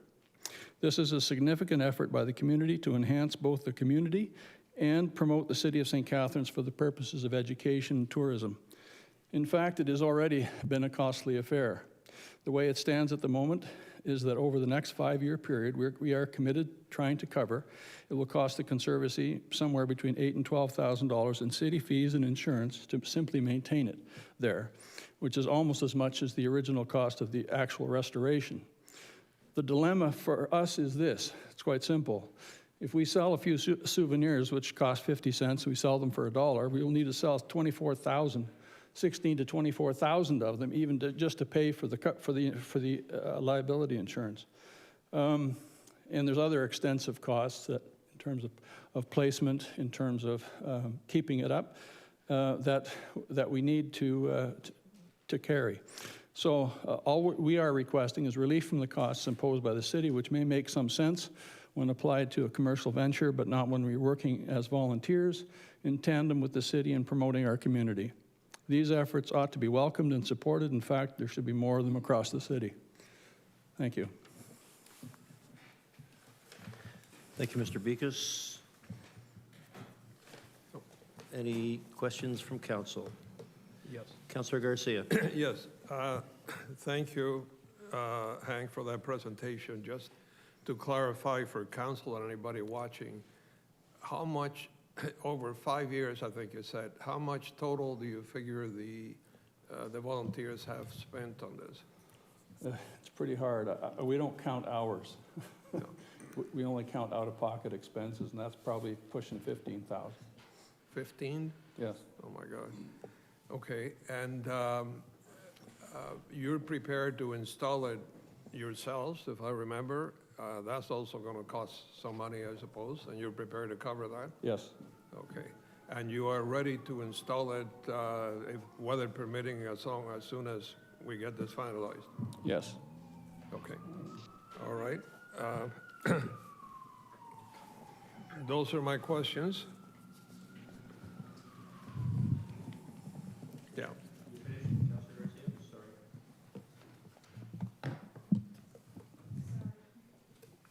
Now mine. Councillor Ratzlaff.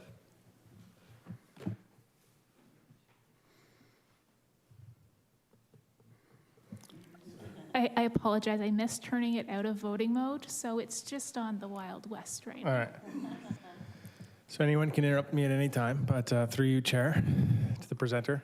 Thanks again for being in front of council here. As I said last time, I think this is such a fantastic project, celebrating the S&T in this way and that history in Port Dalhousie. I sometimes wonder when we saw the pictures that you brought last time if there were more people at the beach then than there are now. But I mean, you're a historian, so you might be able to say. My question though, have you approached Niagara Transit Commission? Like, they have a lot of small shelters across the city that I presume they insure. Have you talked to them about, this being like this is part of their heritage, right? And so this is something that I would imagine the Transit Commission would be interested in partnering on, or at least having a discussion with you about. Yeah, we haven't had that discussion, because this is ultimately, it used to be that the Transit Commission was part of the city, but now it's part of the region, so. Right, but there are two transit commissioners here around this table, myself and Councillor Dodge. We'd love to help facilitate that conversation if you think it would help in any way. I know that, I think that this should be something that the Transit Commission is interested in at least supporting in whatever way that they can. Well, we are getting support from the Niagara St. Catharines Railway Group. Wonderful. So would you consider having a conversation with the Transit Commission? Well, I'm looking anywhere I can find something, somebody who will support this. Great. It's on a regional road? Yeah. Well, let's try to facilitate that. Sure. Thanks for your presentation. Great. Thank you, Councillor. Great idea. Region's got lots of money. We know that. Councillor Williamson. I'm ready to go. Thank you, Mr. Chair. Through you to Mr. Becuse. What exactly is the dollar amount we're looking for here? Well, basically, the approximate, I haven't had a final estimate yet from Verge Insurance, but it's going to be somewhere between $1,100 and $1,400 in terms of the insurances per year. So multiply that times 5 years, and you got your number on that at least. Yeah, that's okay. So, but you're just looking for it for this year right now? No, we're looking for a 5-year adjustment of the liability level. Oh, the adjustment, but because once you adjust the level, then the premiums drop. Right? Okay, and so what's the amount of the premium that? So you're actually not asking for money. You're just asking for. Maybe just clarify. I'm just asking for the reduction of liability insurance from 5 to 2, so that which saves us a certain amount of premiums over a 5-year period. Right? Okay, so this doesn't involve any actual cash outlay by the city of St. Catharines. Thank you. Okay, I'm a little bit unclear on that. Sorry, if I can clarify, it does, because we're asking that we forgive the legal fees that the city's charging. Yeah, that's another aspect of it, yeah. Sorry. So I mean, so there is a cash component. Yeah. But that's, do you know what it is right now for the legal fees? I think it's $570 for preparation fee. So it's a relatively small amount of money. Yeah. Thank you. Well, everything's a small amount of money, but as you all know, it adds up. Yeah, no, and we all recognize this as a volunteer, and particularly appreciate your leadership on this. It's been a labor of love for you, we know. And thanks to Councillor Ratzlaff for suggesting that Niagara Regional Transit may be a partner in this in some way. That would be excellent. And it is about Port Dalhousie, or it's going to be in Port Dalhousie, but it is about the whole Niagara Regional, this great interurban electrical service that we had. So it's going to hopefully educate and bring awareness to what was here and maybe what could be in Niagara again if we went that route, because it's a nice green way to travel. So I'm happy to make the motion. Thank you. Thank you. Thank you, Councillor. I'm going to direct this to Deputy Mayor, that's me, Deputy CAO Ohosky, for comment, please, as far as the financial situation is suggested there. Thank you, Deputy Mayor, and thank you to the ward councilors who asked me to make sure we had the numbers on hand for members of council. So as the presenter mentioned, my understanding of this motion then is for the legal fee agreement, which is the simple fee under our rates and fees bylaw. So the fees that were charged, in addition to the insurance requirement, were researched to make sure there's fairness and equity among similar arrangements with all our groups. So the legal fee agreement that's currently quoted in negotiations, the final agreement per our commitment to council will come forward. We're targeting May for your approval, is $570.75. There's a fee for $2 per annum in rent over the life of the agreement. And then the requirement, which is consistent among the groups of $5 million as opposed to the $2 million as requested. So just for council's information on what's been cited within the agreement to date.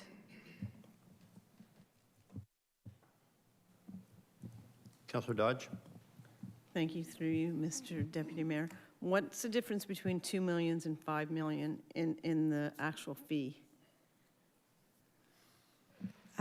Through you, Deputy Mayor, to the councillor, and I might defer this to Director Douglas. There's no fee requirement. It's the coverage, liability coverage we're requesting groups to have. There is a premium associated with that. Where there has been financial hardship in the past, we have entertained a stipend, in this case potentially for the difference rather than reducing the coverage, but I might defer to Director Douglas if she has, because she oversees the insurance portfolio. Director Douglas. Thank you, through you, Mr. Deputy Mayor. The reason that the city has requested the $5 million of liability insurance is the level of insurance that we have asked for all other entities who are required to get certificates of insurance. And it's just a recommendation that comes from our external insurance broker, on the basis as to, a risk management for the city in that, if there were something to happen, someone to injure themselves around the facility, then the city would be potentially liable for anything over and above the liability carried by the conservancy. What is the cost, the difference in cost between $5 million and $2 million a year? Through you, Mr. Deputy Mayor, I don't have that information as we weren't seeking to get the coverage. It was the entity that was looking for the coverage. Mr. Beekes? Thank you. Thank you. Questions from council anywhere? Oh, I'm sorry, Councillor Stevens, I didn't see your light on. I wasn't finished. Oh, you're not finished? Oh, Go ahead, sorry. I thought you were done. Go ahead, by all means. I would never cut my ward mate off, you know that. I know that you would never do that, but I'll yield the floor. Thank you. Okay, Councillor Stevens, you are next. I'm ready. Not you, Councillor Harris. Councillor Stevens is next. Go ahead. Thank you, Deputy Mayor. The group, what they did is, and they're doing is great. I'm going to throw out a word out there that other council members like to use, and is just going to set a precedent for other groups wanting to lower their insurance. And if staff has deemed that $5 million should be the new norm, if we say 2 and then another group is a nonprofit, well, why are we paying 5?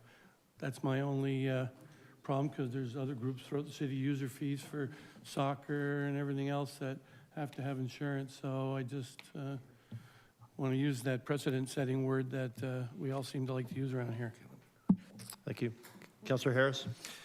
Through you, Mr. Deputy Mayor, to maybe the Deputy CAO or the CAO. is there a reason why we can't actually just own the building and put it under our insurance? Like when we have like a massive insurance policy, and perhaps we could just do that? Through you, Deputy Mayor, that was the initial proposal by the group to donate it, and that was subject to a report, I think it was on January 15th, to council.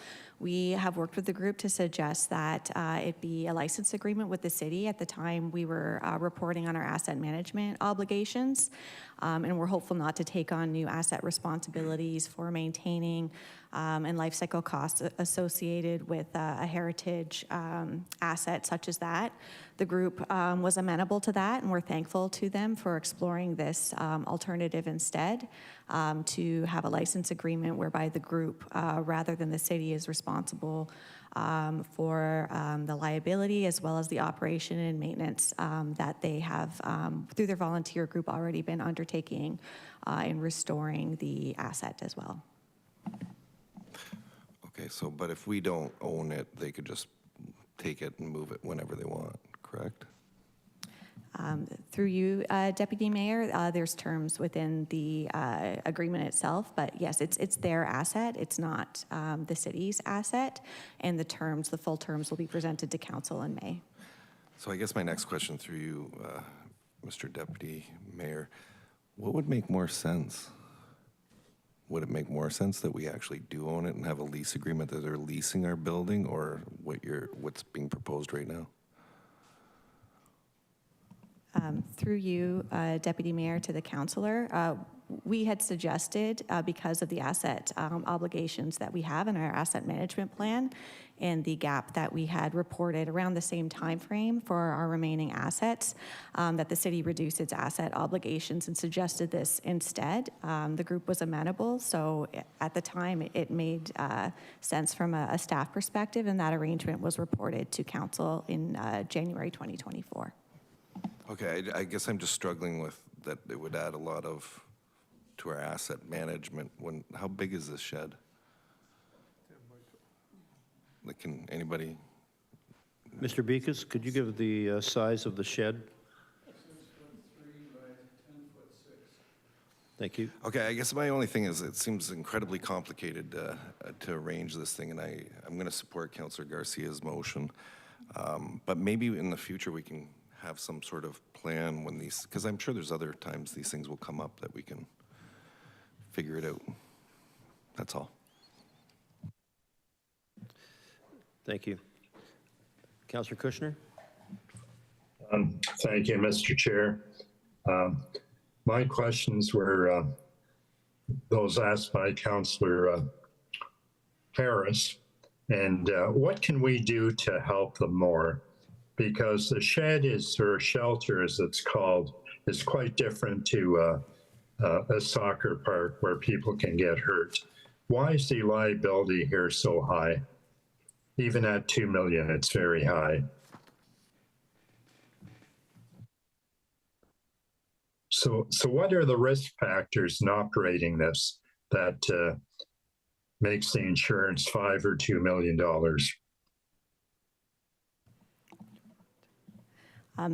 Thank you, through you, Deputy Mayor, to the councillor, and perhaps if there's something I'm missing, I can defer it over to Director Douglas. But essentially, all these types of agreements, and to Councillor Harris's point, even if it was operating out of a city facility, with other groups, we would have operating agreements, so it would be the same sort of process. What we do is we liaise with our insurance broker to see what their recommended requirement is based on the city's own insurers.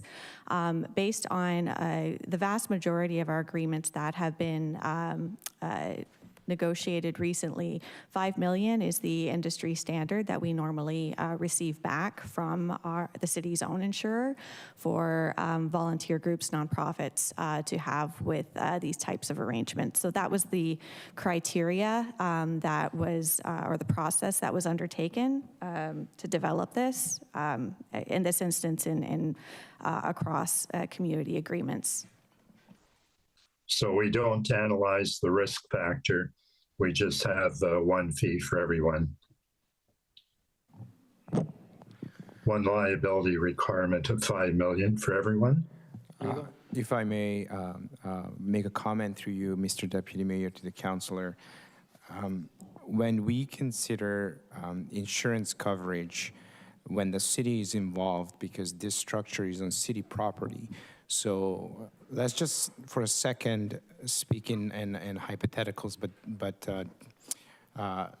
for example, somebody slips and falls, and the worst that can happens, so the person becomes unable to move from the neck down.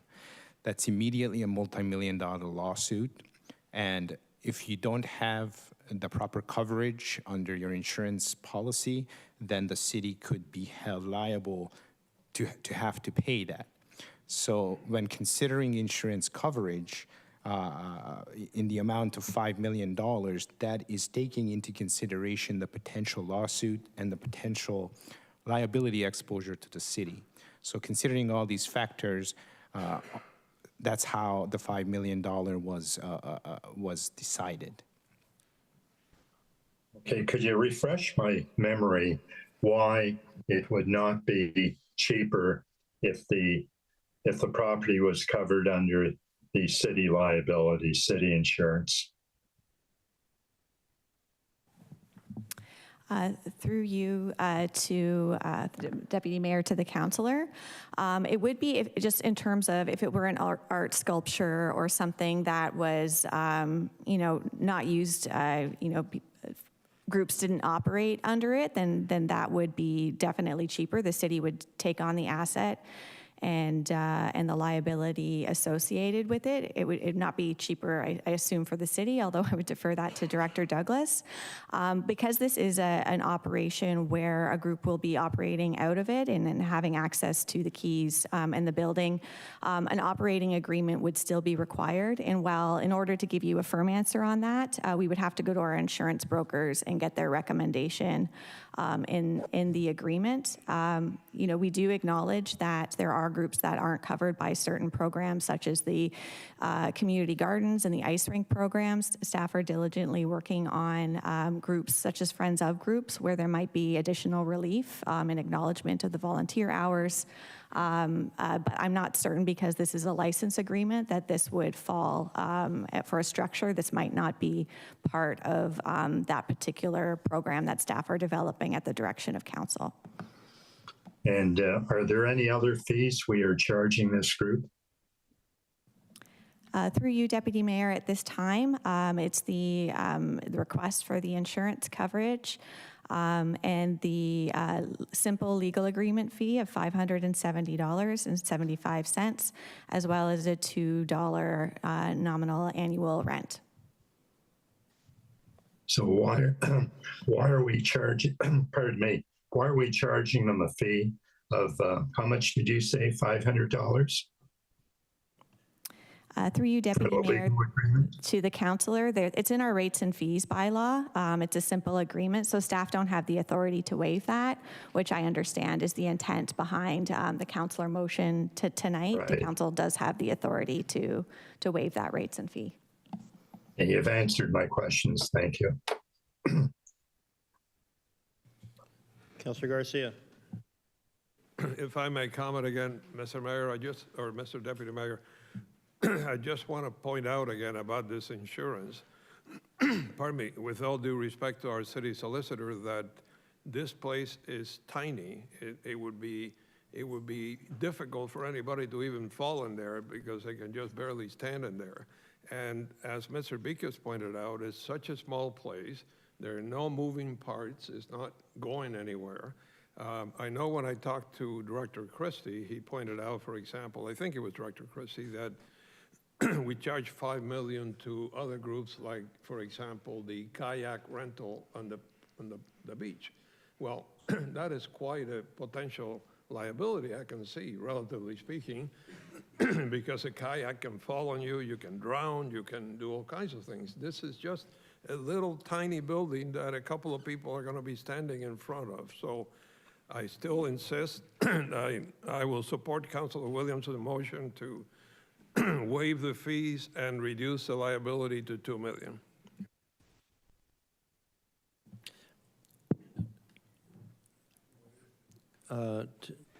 to Ms. Kate, or I'm sorry, Ms. Ohosky. You mentioned about a stipend being available for groups who are financially in need.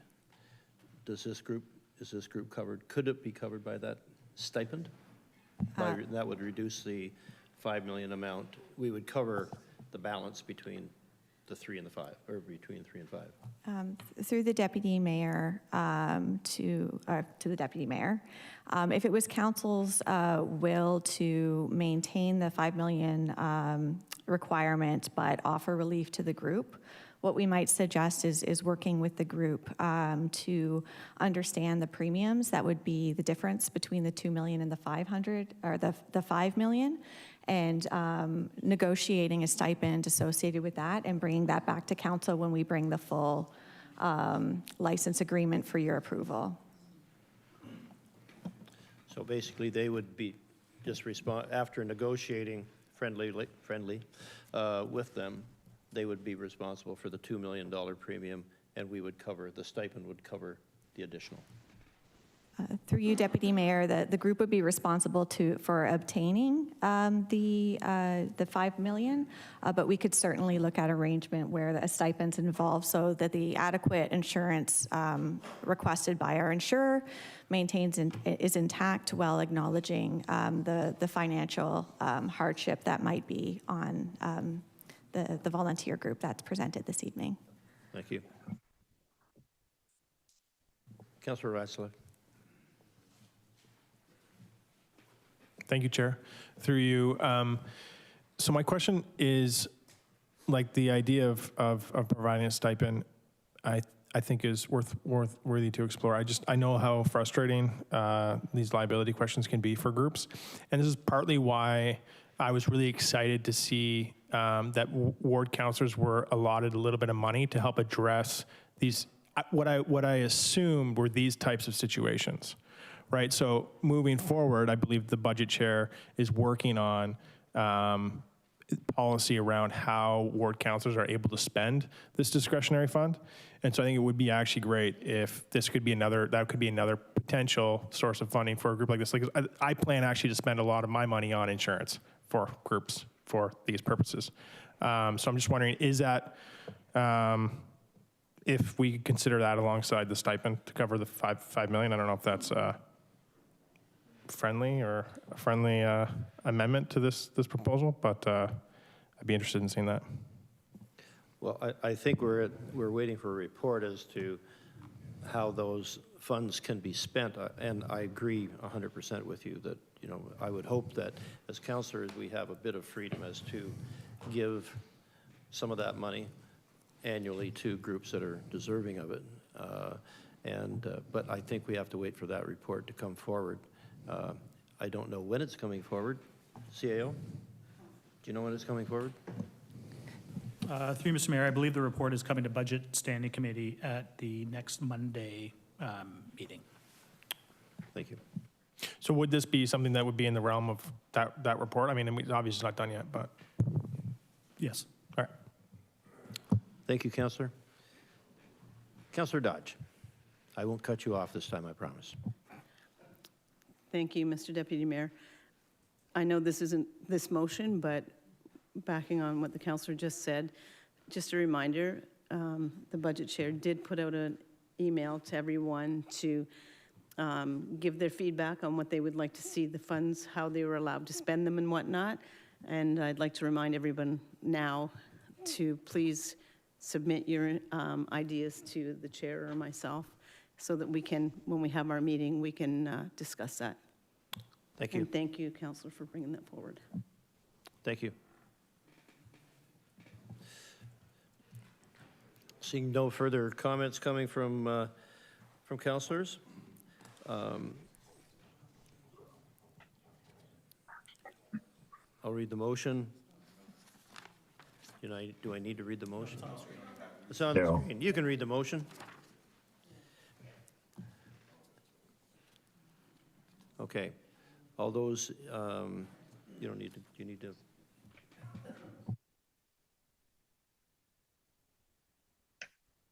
Call the question.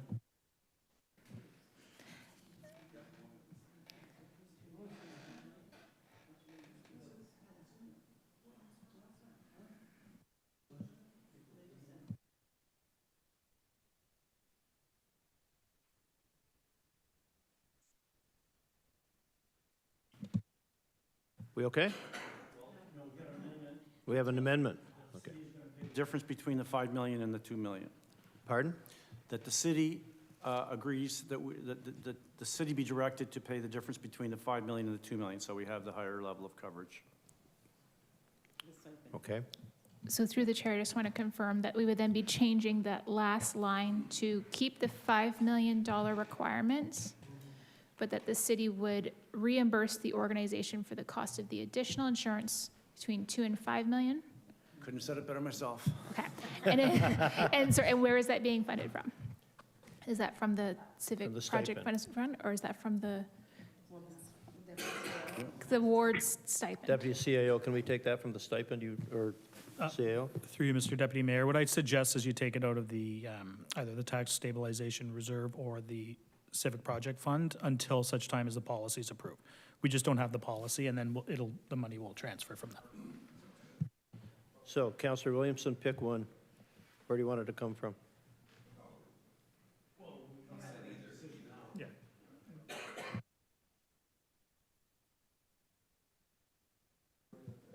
I apologize. So where is it being funded from?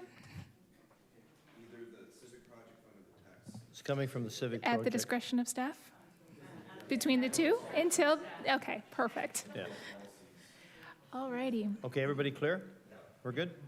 Okay. Counselor, I'm going to turn on voting mode this time. Good. Counselor Williamson. Yes. Counselor Garcia. Yes. Counselor McPherson. Yes. Counselor Stevens. Yes. Counselor Lindell. Yes. Counselor Harris. Yes. Counselor Dodge. Yes. Counselor Townsend. Yes. Counselor Ratzlaff. Yes. Counselor Kushner. Yes. And Deputy Mayor Phillips. Yes, And that's carried. thank you.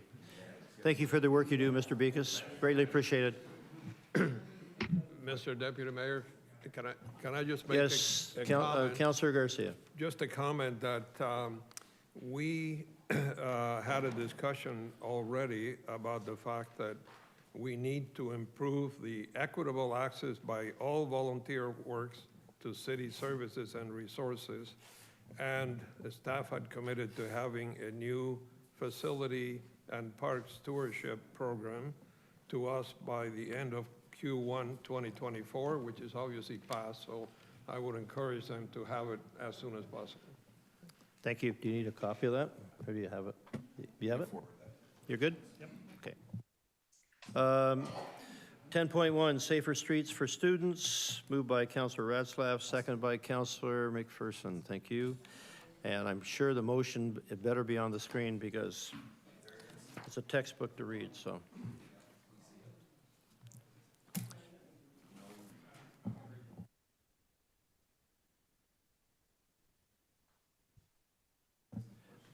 Any questions from council? Okay, call the question. We're good? Or do you want to speak to it? Go ahead.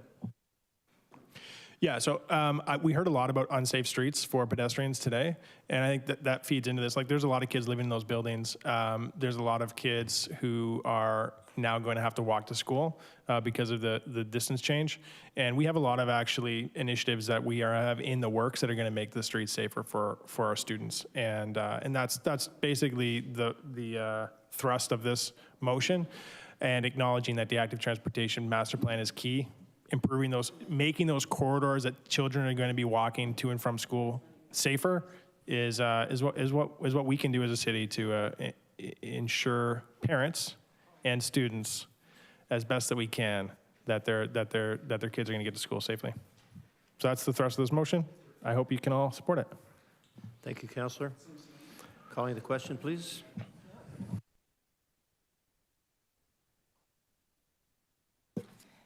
Counselor Ratzlaff. Yes. Counselor Harris.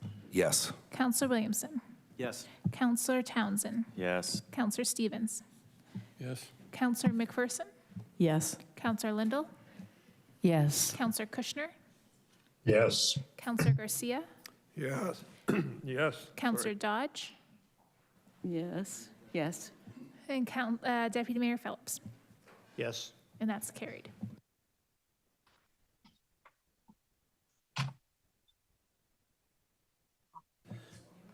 Motions of City Council as a member for Tourism St. Catharines, approval of Tourism St. Catharines bylaw number 2, moved by Councillor McPherson, seconded by Councillor Harris. Thank you.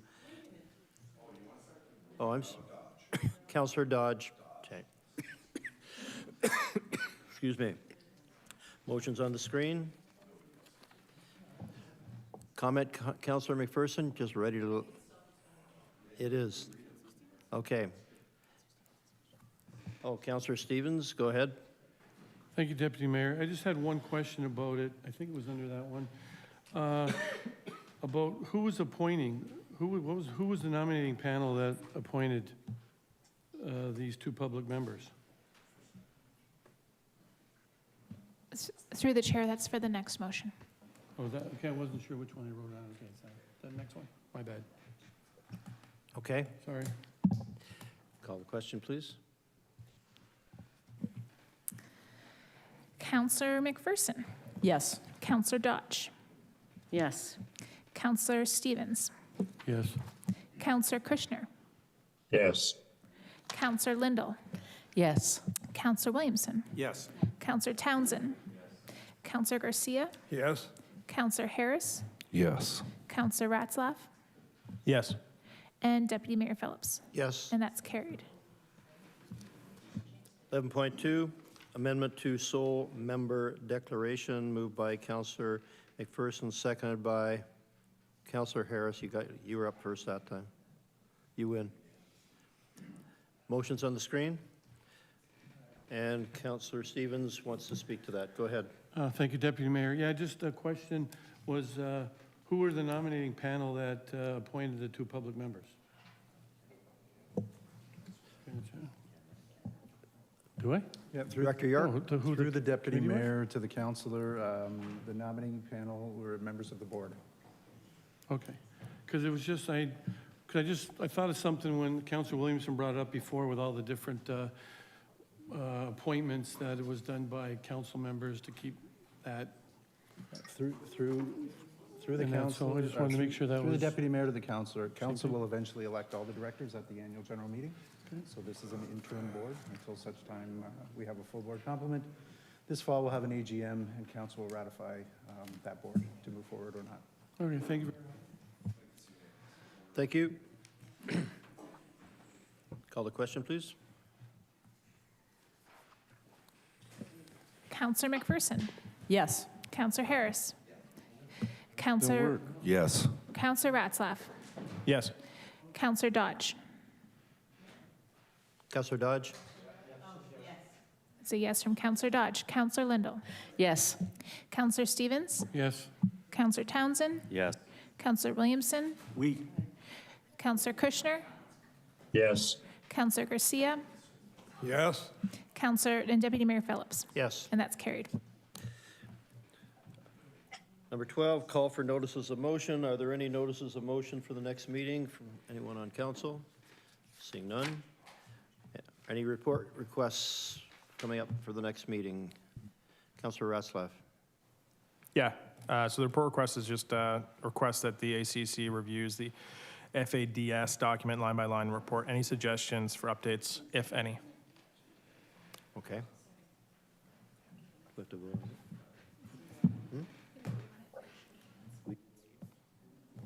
All in favor of the report requests? Raise your hand. Aye. No one in opposition? Good, thank you. Turn your light off, please, Councillor. Okay, committee and task force minutes. Can I have a mover to receive and file the minutes? Councillor Lindell, thank you. All in favor? Oh, seconder, I need a seconder. Councillor Stevens, thank you. The council receive and file the minutes of the advisory committees of council as presented. All in favor, raise your hands, please. Thank you. Opposition? None. Resolution from the Equity Inclusion Advisory Committee meeting of February 27th. Can I get a councillor to move that motion, please? Councillor McPherson, seconded by Councillor Harris. Thank you. The name, well, it's on the screen. You can read it. Any comments, concerns? All in favor, raise your hand, please. Thank you. There is no closed sessions. And there are no motions arising from the closed session, because we didn't have one. Bylaws, that the bylaws listed on categories as A to M be read at first, at the time considered and passed, and that they be signed and executed by the mayor or deputy mayor and the clerk. This will be save and accept bylaws I and J, which are related to the public meeting that was deferred. Okay. Councillor to move the motion, please. Councillor Harris, seconded by Councillor Stevens. All in favor? Adjournment. That there be no further items of business, this meeting now be adjourned. Councillor McPherson and Councillor Lindell and Councillor Ratzlaff and everybody else have put their hand up. And all the staff members too. Thank you for raising your hand on that one.